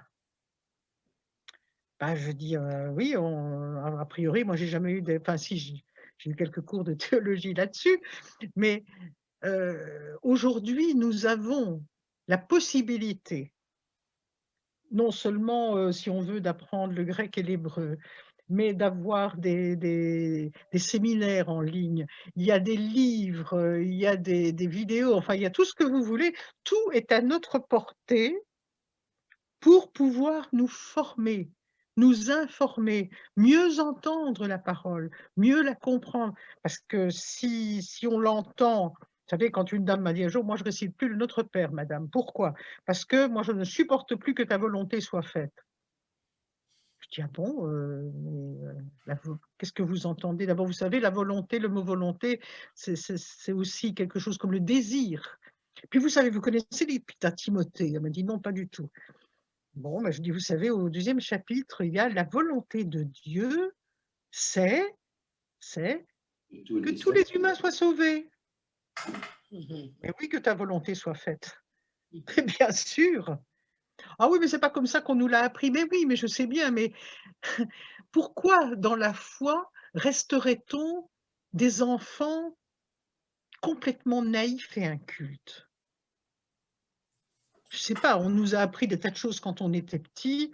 Ben, moi maintenant, mes petits-enfants, ils sont initiés à la physique quantique. Moi pas. Parce que ça change Je n'y tout. Oui, comprends rien. Albert? Oui, non, oui, moi pas. La physique quantique, ça me laisse assez de marbre. Ah, Je moi n'y aussi comprends rien. complètement. Oui, de toute façon, la physique en général, moi, me laisse complètement de marbre. Mais je veux dire par là que les bons profs, ben, on n'enseigne plus la physique de Newton. Et bien Mais sûr, ils doivent savoir que Newton existait. voilà. Mais je voudrais revenir sur un point que tu viens de traiter, mais par lequel enfin, tu as déjà traité tout à fait au début. Quand on lit Vatican II, mais qui lit encore Vatican II? Quand on lit Vatican II, il y a dans le décret sur ministère et vie des prêtres, donc ça les concerne, une phrase tout à fait fondamentale, c'est l'annonce de la parole, qui est le premier ministère du prêtre, et c'est en fonction de la parole annoncée qu'il va pouvoir être ministre de l'Eucharistie. S'il n'y a pas de parole, l'Eucharistie est incomprise. Alors, ça ouvre quand même à des questions terrifiantes, parce que qu'est-ce que cache cette gourmandise eucharistique qui s'est emparée depuis le confinement d'un certain nombre de chrétiens? Ça cache pour beaucoup, on ne change rien. On a fait ses devoirs, on est en règle, et puis comme ça ne pose pas de problème. Tandis que l'étude de la parole, il faut la replacer dans son contexte. Donc on s'aperçoit qu'il peut y avoir plusieurs expressions de la foi. Il faut replacer la parole dans le dialogue, donc il faut rencontrer l'autre. Et l'Eucharistie, c'est une protection contre les questions qu'on ne veut pas entendre. Et donc tout ce qu'on a fait autour de l'Eucharistie, je l'ai compris comme une peur, panique que l'on voulait cacher. Peur de la pandémie, mais peur aussi de la situation qu'on ne voulait pas affronter, et on préfère se retrouver entre soi dans quelques églises chauffées plutôt que d'être au grand large. Mais c'est comme ça qu'on étouffe, ou qu'on devient violent, ou qu'on devient violent. Il y a sur le fil de discussion une personne qui dit: «Mais est-ce que la foi serait un chemin?» Mais oui, madame, oui, bien sûr. Vous savez, si vous ouvrez le 1er Testament, il est tout le temps question du chemin et de la voie. La loi est un chemin, la parole de Dieu est un chemin et on ne redira jamais assez que il y a dans le mot péché et pécheur, alors il y a diverses acceptions, hein, mais il y en a une qui est très fréquente, qui est l'amartia pour désigner le péché. Qu'est-ce que c'est l'amartia? C'est commettre une erreur. Oui, C'est le mot qui est utilisé lorsqu'un archer manque sa cible. Autrement dit, quand, je pense que c'est dans la Bible Bayard, la traduction de Bayard il y a quelques années, dans certains livres, ils ont traduit péché par errance. Je trouve que ce n'est pas affaiblir le sens de ce mot.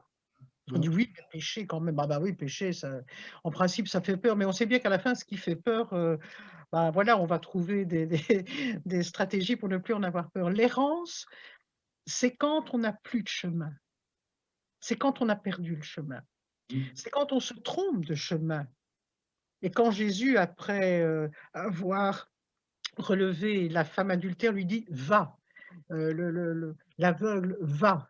Va, c'est se mettre en chemin. Alors, va et ne te trompe plus.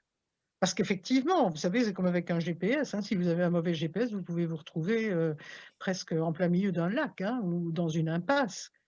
Il y a des se tromper de chemin, ça peut être gravissime, ça peut mener à la mort. Mais je trouve que le mot errance rend, pour moi en tout cas, cette idée que, oui, la parole de Dieu trace un chemin. En tout cas, elle nous invite, elle ne le trace pas de manière définitive, elle nous dit: «C'est par là».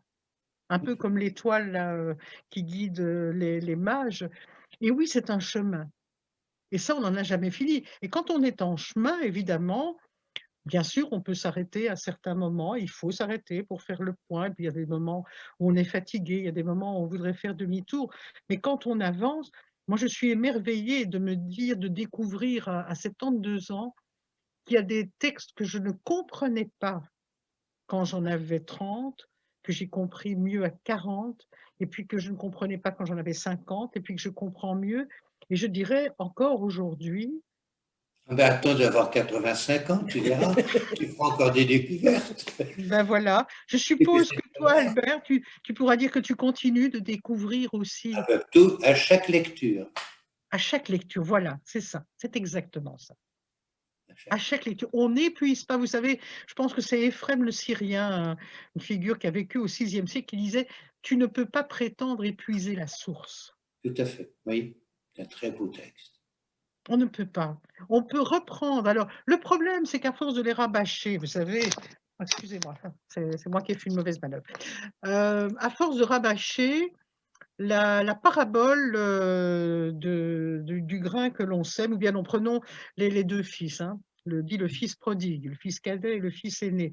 Alors c'est pas difficile, quand j'étais au catéchisme, et puis quand mes enfants ont été au catéchisme, et puis quand mes petits-enfants ont été au catéchisme, j'ai constaté avec horreur que la question était la même finalement, en disant: «Est-ce que tu te retrouves plutôt dans le fils cadet ou dans le fils aîné?»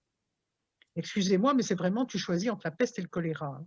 Oui, oui, exactement. Et alors, Moi, eh ben, je vais me dire, quand j'ai eu, 45 ans, je me suis dit: «Mais c'est quand même beau qu'il y ait cette figure du père».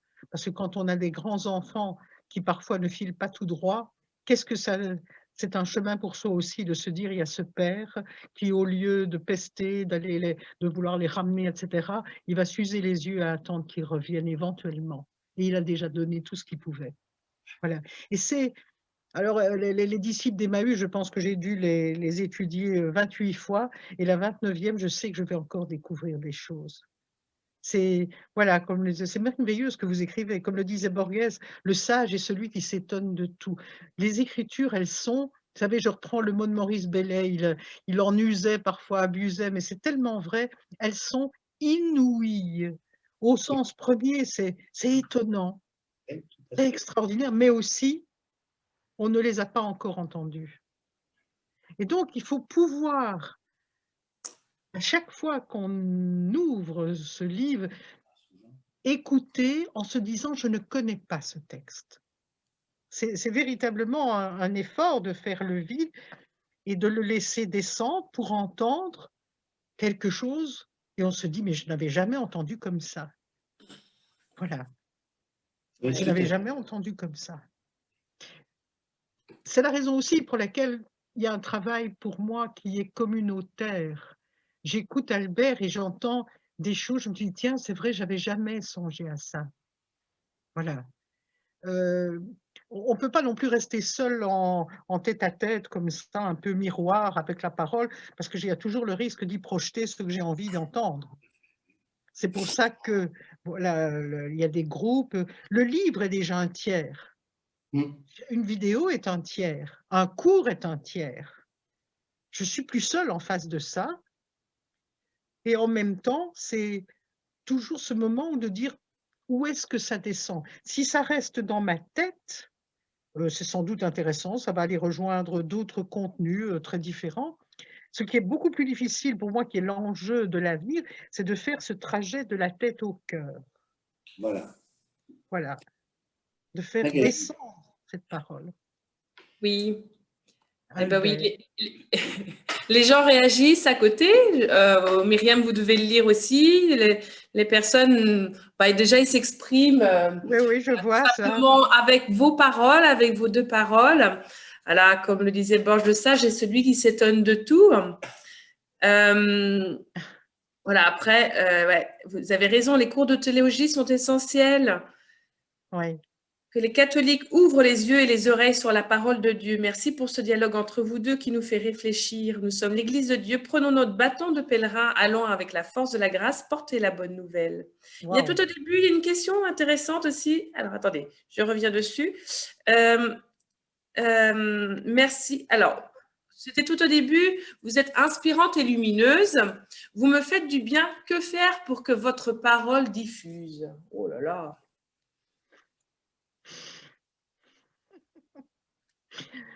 Je ne sais pas. Je ne sais pas. Je ne sais pas à moi de le dire. Ah ben moi, Je reçois ça, je vous en remercie, mais en même temps, on ne le sait pas, et heureusement, quand on est, quand on est habité par une parole, elle rayonne, mais on ne le sait pas. oui, Et c'est souvent les autres qui, après, peuvent vous dire, vous m'avez dit ça.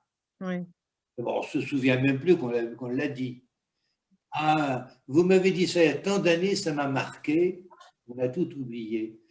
oui. La main droite ignore ce que donne la main gauche. Hmm. Et c'est très bien comme ça. Et à mon avis, c'est une question à pas trop se poser. Parce que sans quoi, vous allez travailler au rendement. C'est épouvantable. Je suis trop paresseuse pour ça. Voilà, laissez décanter la parole et mon ouïe se bonifie. Voilà, c'est bien aussi. Je Au suis, début, il y avait une question. Mince, je l'ai perdu.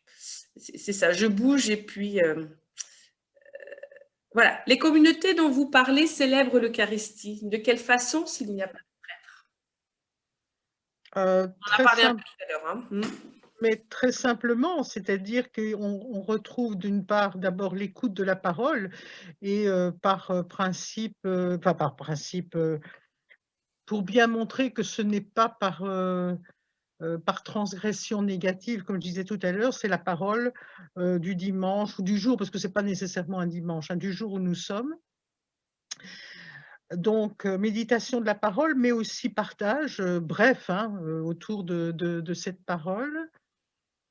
Des temps de silence après, la parole et puis alors on passe à la comment dire? À l'offrande, enfin ce qu'on appelle l'offertoire, mais qui est ce moment de rendre grâce pour tout ce qu'on a reçu. L'offertoire, c'est enfin ce qu'on appelle l'offertoire, c'est véritablement de prendre conscience qu'on est nourri, qu'on est accompagné, qu'on est habité, qu'on est, inspiré et ça suscite vraiment une forme d'action de grâce, de reconnaissance, de dire: «Mais c'est merveilleux, on n'a rien mérité» et quand on dit ça, c'est pas qu'on a démérité. C'est-à-dire que c'est donné, c'est de l'ordre du cadeau et un cadeau, on n'a pas à le mériter, et reconnaître, vous savez, quand on offre un cadeau à quelqu'un, il dit: «Mais il ne fallait pas». Beh, oui, mais non, tu ça me fait plaisir. Voilà, donc l'offertoire, c'est ce moment-là et puis alors, c'est le récit, la mémoire, un peu comme chez les protestants, du récit de l'institution qu'on appelle l'institution d'Eucharistie, qui est en fait le dernier repas de Jésus.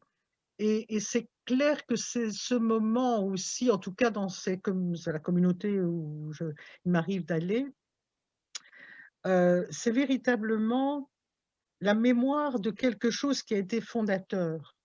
Quand Jésus dit, «Ceci est prenez, mangez, ceci est mon corps»,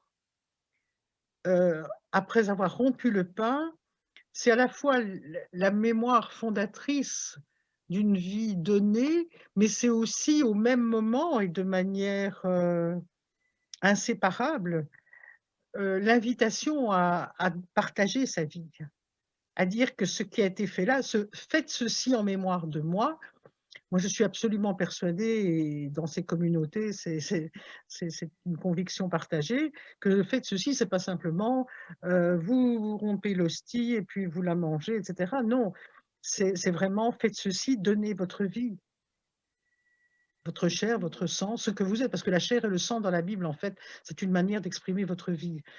Votre vie doit être donnée aussi, vous êtes invité à le faire. Donc c'est à la fois euh, une force, parce que ce souvenir de ce geste de Jésus dont la vie finalement n'a été que ça, a été une vie partagée, une vie donnée, une vie écartelée, une vie entièrement donnée jusqu'au bout, invitation à faire de même. Et je dirais, c'est là que l'Eucharistie est vraiment une force, oui, parce qu'on se dit, mais oui, oui, on est capable de le faire.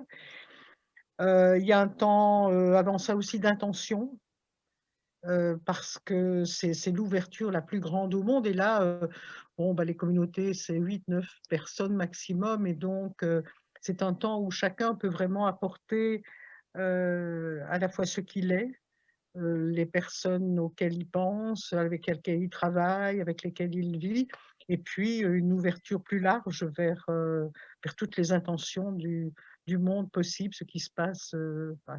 Alors je dirais c'est un peu ce qui se passe dans les paroisses aussi. Et puis la même chose avec le vin. Et puis directement alors le partage de la communion et un temps de prière. Alors à chaque réunion, une personne prend l'engagement d'apporter un texte, soit une méditation qu'elle a écrite, soit un texte trouvé ailleurs, etc., qui nourrit. Et puis après, alors on mange ensemble, le dîner, vraiment. Voilà. Et c'est vrai que le fait qu'il y ait une personne qui est la garante du rythme de ce temps, hein, comme partout, quand on est à plusieurs personnes, il faut bien qu'il y ait un gardien ou une gardienne, et c'est vraiment une tournante. Tout le monde est considéré comme étant capable de le faire. Voilà, il n'y a pas de personne qui dit oui, non, moi, c'est pas trop mon truc, etc.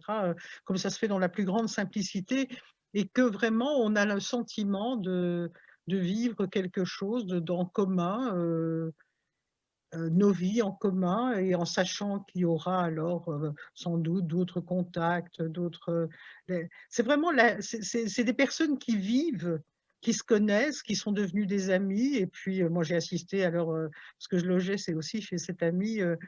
C'était le soir où ils venaient faire leur bridge. Là, je me suis contentée de regarder parce que je ne sais absolument pas jouer aux cartes. Et donc, ils ont fait leur bridge toute la soirée en buvant une bonne bière, parce que les Québécois ont aussi d'excellentes bières. Voilà, et puis il y avait quelqu'un qui était malade, et donc comment est-ce qu'on va faire? Qui est-ce qui peut aller faire ses courses, etc. Voilà, mais encore une fois, ce n'est effectivement hein, une initiative, mais pour moi, elle a le mérite d'exister. Voilà.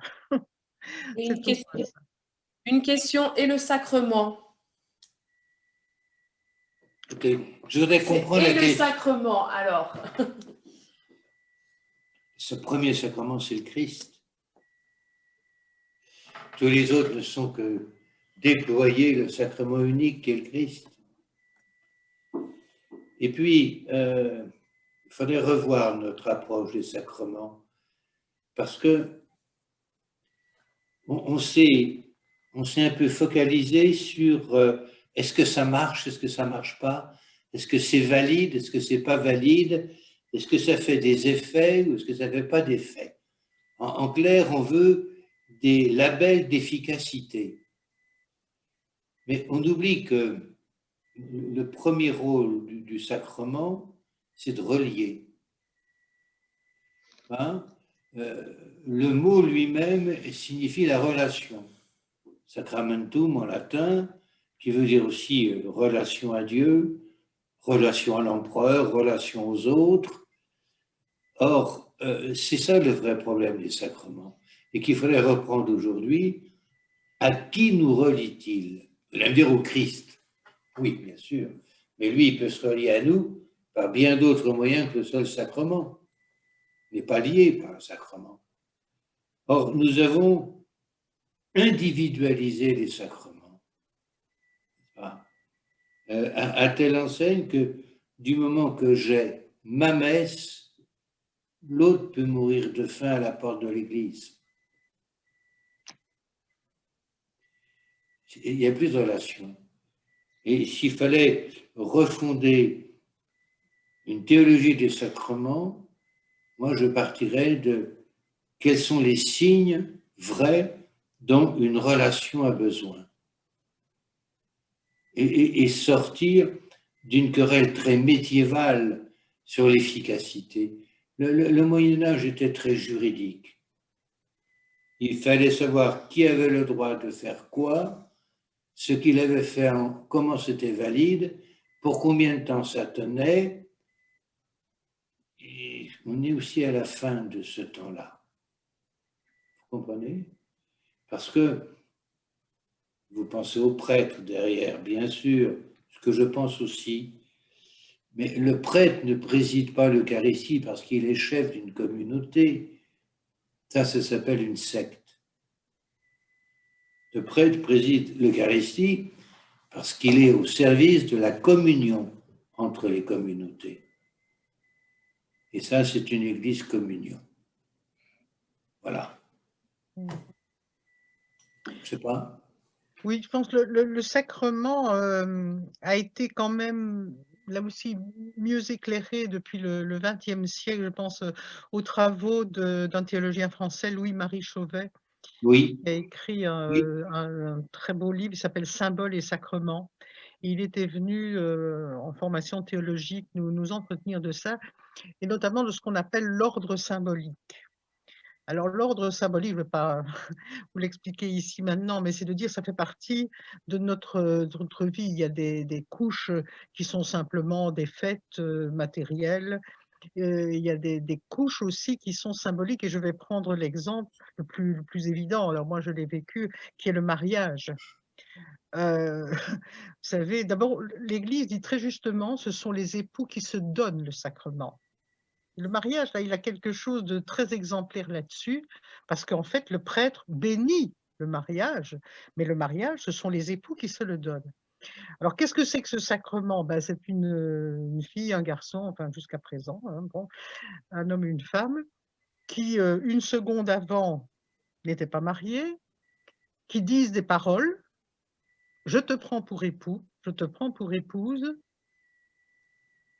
pour autant qu'ils soient sincères. Parce que si ce sont des mots de façade et que monsieur ou le futur monsieur ou la future madame se dit, mais de toute façon, c'est une blague et dès qu'il aura le dos tourné, moi, je ferai autre chose, l'Église reconnaît ça comme une condition d'invalidation du mariage. Donc, il faut être conscient de ce qu'on fait, le dire en toute sincérité. Mais donc, si cet homme et cette femme se disent, je te prends pour époux, il y a une réalité.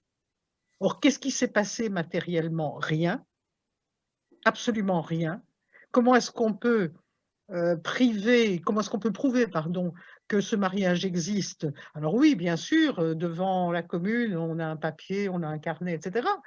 Mais le sacrement, comment est-ce qu'il existe? Ben oui, il existe, mais simplement par la volonté active et la réalité charnelle d'un homme et d'une femme qui disent, voilà notre lien. C'est ça pour moi le sacrement. C'est ce qui faisait, par rapport à l'Eucharistie, saint Thomas d'Aquin, on lui avait posé la question de savoir si une souris mange une hostie consacrée, est-ce qu'elle mange le corps du Christ? Ah, bah, la réponse, elle est très claire chez saint Thomas d'Aquin, non, non, elle ne sait pas que c'est le corps du Christ. Or, soyons clairs, aujourd'hui encore, il y a une espèce de matérialisme. Maurice Bellet disait que ce qui minait le christianisme aujourd'hui, c'était son matérialisme. Hein, et dire, effectivement, comme tu as dit, comment est-ce que tu as dit, ce consumérisme, non, de l'Eucharistie, la gourmandise. Oui, comme on dit ici, oui, oui. Oui, voilà. Mais enfin, dire, vous savez, moi j'ai entendu il n'y a pas longtemps, hein, un dominicain à 40 ans expliquer que non, mais le corps du Christ est vraiment présent. Alors c'est difficile, c'est impossible à prouver, c'est contre la raison, mais il faut que vous croyiez. C'est tout juste s'il ne disait pas ce qu'on m'a dit dans mon enfance, surtout tu ne dois pas croquer l'hostie, sinon ça va saigner. Bon, c'est ce qu'on nous disait quand on était petit. Ah oui, moi j'ai entendu ça. Oui, oui. Ah oui, oui, oui, oui, oui. La catéchèse, alors c'était peut-être une spécificité belge, mais on a tous entendu ça, hein. Surtout, ne croque pas, parce que sinon ça va saigner. Et je me dis, quand on dit à des gens aujourd'hui quand même que Jésus, alors oui, c'est contre la raison, mais de toute façon, tu dois croire que la personne, alors effectivement, s'il est dans l'hostie consacrée, bah, la petite souris qui la mange, mais non, non, excusez-moi, mais au XIIIe siècle, déjà, au XIIIe siècle, on en avait une autre lecture, quoi. Voilà. Donc moi, je suis absolument d'accord avec ce que dit Albert, c'est à repenser et surtout, parce que je pense qu'il y a déjà beaucoup de choses qui ont été repensées. Quand je vois les théologiens aujourd'hui, catholiques et protestants, parce que chez nos frères protestants, il y a aussi une grande recherche qui est faite et qui est vraiment super intéressante, mais comment faire percoler ça? Il y a pas de miracle, enfin moi je dirais, il faut se dire: «Ah tiens, voilà un livre intéressant, je vais le lire, tiens, un cours intéressant et cetera, je vais y aller», on peut pas faire autrement. Alors, Geneviève nous dit, la question des sacrements mériterait une conférence à elle seule. Serait-ce possible avec ces deux intervenants? Hein, on donnera rendez-vous au mois de septembre, Oui, peut-être. oui, oui, oui, oui, oui, oui, oui, absolument. Alors, important, alors je vois là aussi, important, Excuse-moi, petite, est-ce que tu peux pas, excuse-moi oui, Magalise, parce qu'il y a quelqu'un oui. qui m'appelle toujours ma sœur. Alors oui, nous sommes frères et sœurs en Jésus-Christ, mais je précise que je suis pas religieuse, hein. C'est pas une Et en blague, hein, plus, mais elle n'est pas religieuse. Alors, Important, petite communauté, lire la parole, l'actualiser, la vivre. Qu'y a-t-il d'autre dans la volonté de Dieu? ben, la mettre en œuvre, ah, quand même. oui, oui, oui, parce que on est placé dès l'Ancien Testament, hein, Premier Testament. L'être humain est pris tellement au sérieux qu'il est placé devant des choix. Hein, si vous reprenez l'histoire de Caïn et Abel, Caïn qui s'apprête, il n'a pas encore tué son frère, mais c'est en train de cheminer dans sa tête. Et Yahvé lui dit, voilà, le péché est tapi comme une bête à ta porte. Que vas-tu faire? Et on retrouve cette question, tu as le choix entre la vie et la mort. Choisis la vie. Donc, dire qu'il y aurait une volonté qui serait imposée, ce n'est pas correct, à mon sens.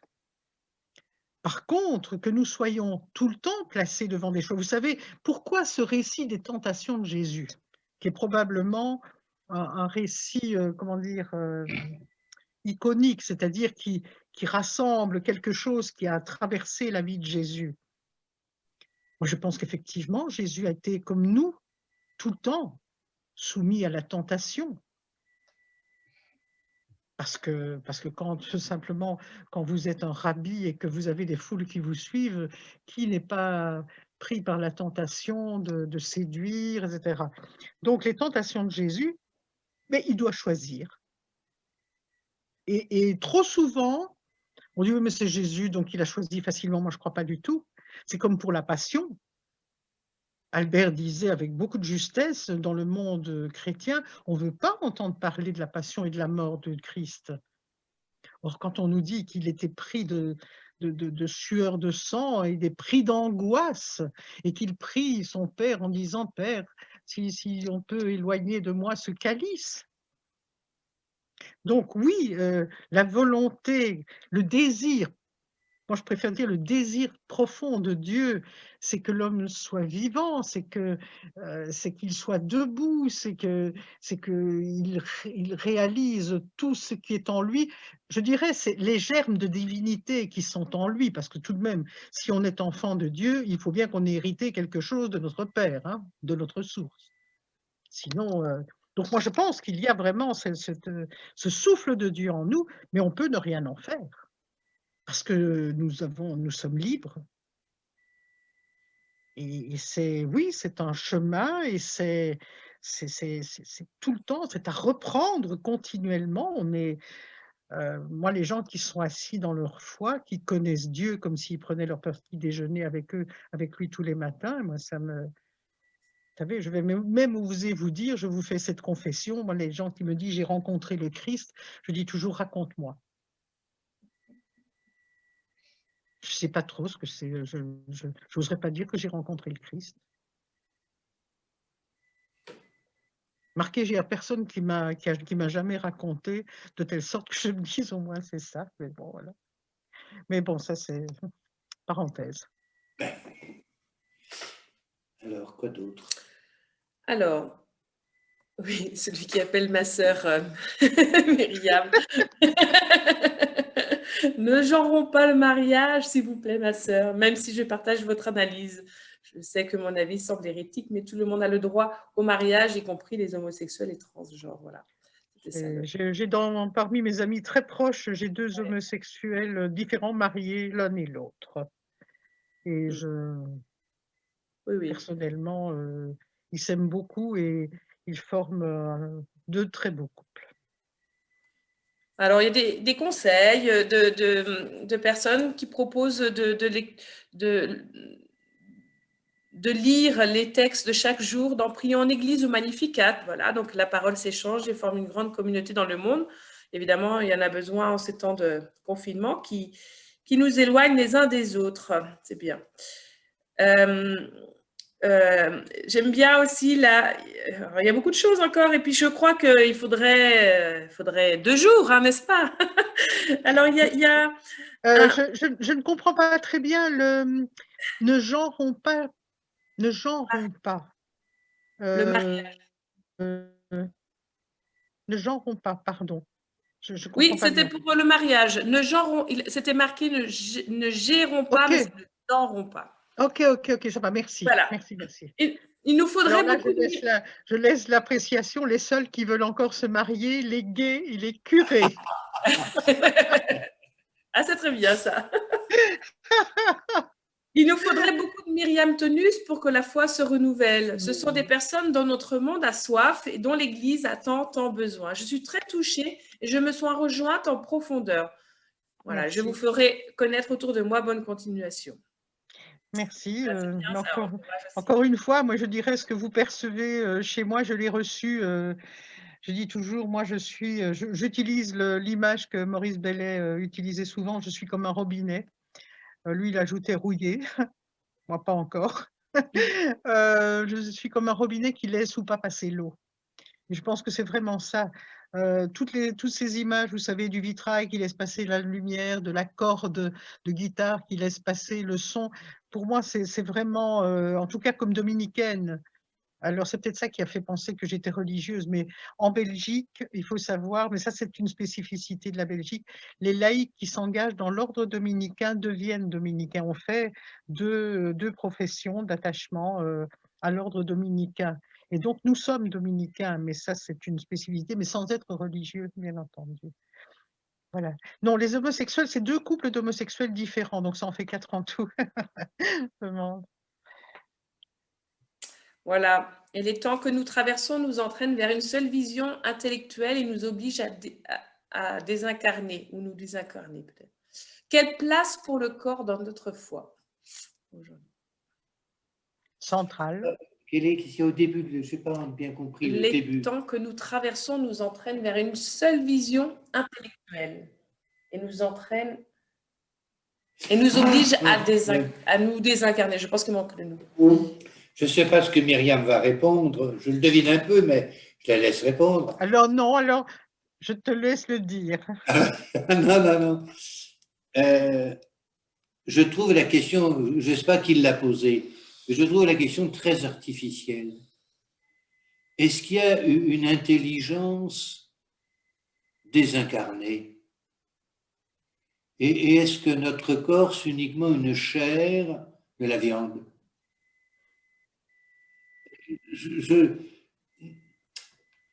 Ne soyons pas victimes des questions mal posées. Pardon pour celui ou celle qui l'a posé. Il ne faut pas tomber parce qu'il y a un piège. Vous séparez les deux mains, et après, vous ne savez plus comment les rapprocher. Votre intelligence est corporelle. Vous n'avez qu'à avoir un AVC, peut-être bien que vous aurez des ennuis intellectuels. Donc, on ne peut pas diviser. Je crois que je pense très profondément que la vraie question, c'est que, nous sommes pluriels et qu'il faut laisser à chacune de nos composantes le soin de donner le meilleur d'elle-même. Et que l'unité de la personne humaine, qui a été un axe de l'effort moral, ne peut être qu'une unité polyphonique. Il y a des gens qui sont intelligents avec leurs doigts. Moi pas. Il y a des gens qui sont intelligents avec leur chant, leurs lèvres, leur tête. Laissons cette polyphonie se manifester. Et c'est tout à fait intéressant parce que le monde du Nouveau Testament, le monde sémite du Nouveau Testament, ignorait la distinction entre travail intellectuel et travail manuel. Oui. C'est les Grecs qui nous l'ont imposé. Oui. Avec bien sûr tout le classement social qu'il y a derrière. Et ça. Oui. Moi, je vous dis, de ce côté-là, les jeunes sont un véritable espoir parce qu'ils n'ont pas hérité justement de tous ces discours, pas seulement chrétiens. Disons que le christianisme a remis une couche de sacralisation, mais sur la prééminence de l'esprit. Il y a rien de pire que Descartes, excusez-moi, mais je pense, donc je suis. Cogito ergo sum, c'est-à-dire si je ne cogite pas, je ne suis pas. Et de fait, Descartes était très conséquent puisque les fous n'étaient pas véritablement des êtres humains, puisque les enfants n'étaient pas des êtres humains et que seule la raison signait l'humanité de quelqu'un. Les jeunes, ça, Descartes, ils ne connaissent pas plus que Saint Paul. Hein. Surtout que chez nous, on n'a pas de cours de philo. Et donc, je trouve qu'il y a chez eux, véritablement, ils vivent cette unité. Ils ne s'éprouvent pas comme étant, je ne sais pas, un œuf, vous savez, avec du jaune et du blanc, et en fait, il n'y a que pour faire des omelettes qui se mélangent, quoi. Non, ils sont, et donc il est important, par exemple, de soigner son corps. Je pense que, par exemple, la question de la nourriture, quoi qu'on pense d'eux, non, c'est pas vrai qu'ils se nourrissent uniquement de chips et de Coca-Cola, hein, c'est pas vrai. Ils peuvent être très très attentifs parce qu'ils savent que la santé physique, elle est importante. Ils savent que ils traitent eux-mêmes, en tout cas au Patro, il y a des groupes qui réfléchissent à l'utilisation de l'alcool, des drogues, etc. Et ce n'est pas les adultes qui leur disent, bah oui, si je me drogue, je deviens, excusez-moi, mais je deviens con. Et donc, vraiment, ils s'éprouvent dans cette grande unité. Et je pense que ces générations qui vont arriver vont enterrer, en tout cas je l'espère définitivement, ce funeste dualisme qu'on nous a, avec lequel on nous a bassinés. Hein. Et ça, en fait, c'est une histoire historique. C'est parce que le christianisme, au 1er et 2e siècle, a rencontré les néo-platoniciens, les philosophes héritiers de Platon. Platon, c'est 5e siècle avant, mais 2 siècles après, donc des héritiers. Et alors, ils se sont engouffrés là-dedans, et puis ça a donné un mixte assez détestable, quoi. Vous savez, Dominique Collin, mon petit frère, a l'habitude de dire: le christianisme n'est pas là pour nous annoncer une autre vie, mais pour nous inviter à une vie autre. Et j'aime énormément cette formulation, parce que trop souvent, on entend le but de l'existence, c'est quand même ce qui se passe après la mort, dont nous n'avons pas la moindre idée, dont on peut se faire des tas de représentations qui, si on les pousse jusqu'au bout, peuvent arriver à l'absurde, excusez-moi, mais moi, passer d'abord l'éternité, on ne sait pas la penser puisqu'il n'y a plus de temps, mais enfin, passer tout ce qui se passerait après ma mort, assise au pied du trône de l'agneau en agitant des palmes et en chantant Alléluia, merci. Non, c'est pas mon truc, ça. Quand on dit, mais oui, mais vous reverrez ceux que vous aimiez. Oui, mais enfin, si on peut espérer que tout le monde soit sauvé, je vais revoir aussi une série de personnes qui m'ont littéralement pourri l'existence. Je ne suis pas sûre d'avoir envie non plus de les revoir, quoi. Vous voyez, je travaille ici par l'absurde, mais pour montrer à quel point on revient avec des idées comme ça qui ne se trouvent pas dans la Bible, hein. La question de la résurrection, et surtout de ce qui se passe après. Et donc, quand on fait du christianisme la religion qui nous promet ça ira mieux plus tard, mais quand Dominique Collat dit c'est pas ça, c'est celui qui nous invite dès maintenant. Le règne de Dieu, c'est-à-dire un monde différent, il est parmi vous. C'est un présent d'indicatif, hein.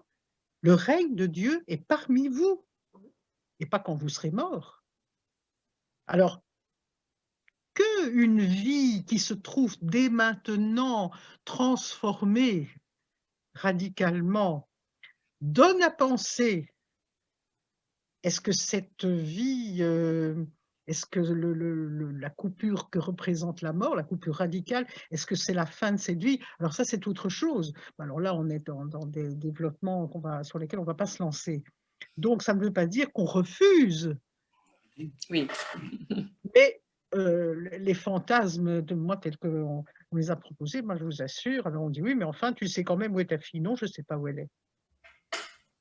Je pense, mais je ne saurais pas vous expliquer parce que ce serait trop long, pourquoi tout ce long cheminement me donne à penser que ma fille, quelque part, est vivante. Comme mon ami Maurice Bellet, vivant. Maintenant, c'est tout ce que je peux en dire, c'est tout. Voilà. Et comme dit très bien Magali, il est l'heure. Voilà. Voilà, bah oui. Monseigneur, Monseigneur. On aura peut-être envie de dialoguer plus tard. Alors, j'essaye de mettre la vidéo, mais plus tard, eh ben, est-ce qu'on se donne rendez-vous pour 2 jours? Il faut bien 2 jours pour discuter encore de toutes les questions il y en a encore d'autres questions, hein. Il y a des merci aussi, un merci infiniment pour ce bel échange, Myriam et Albert. Merci à toutes et tous.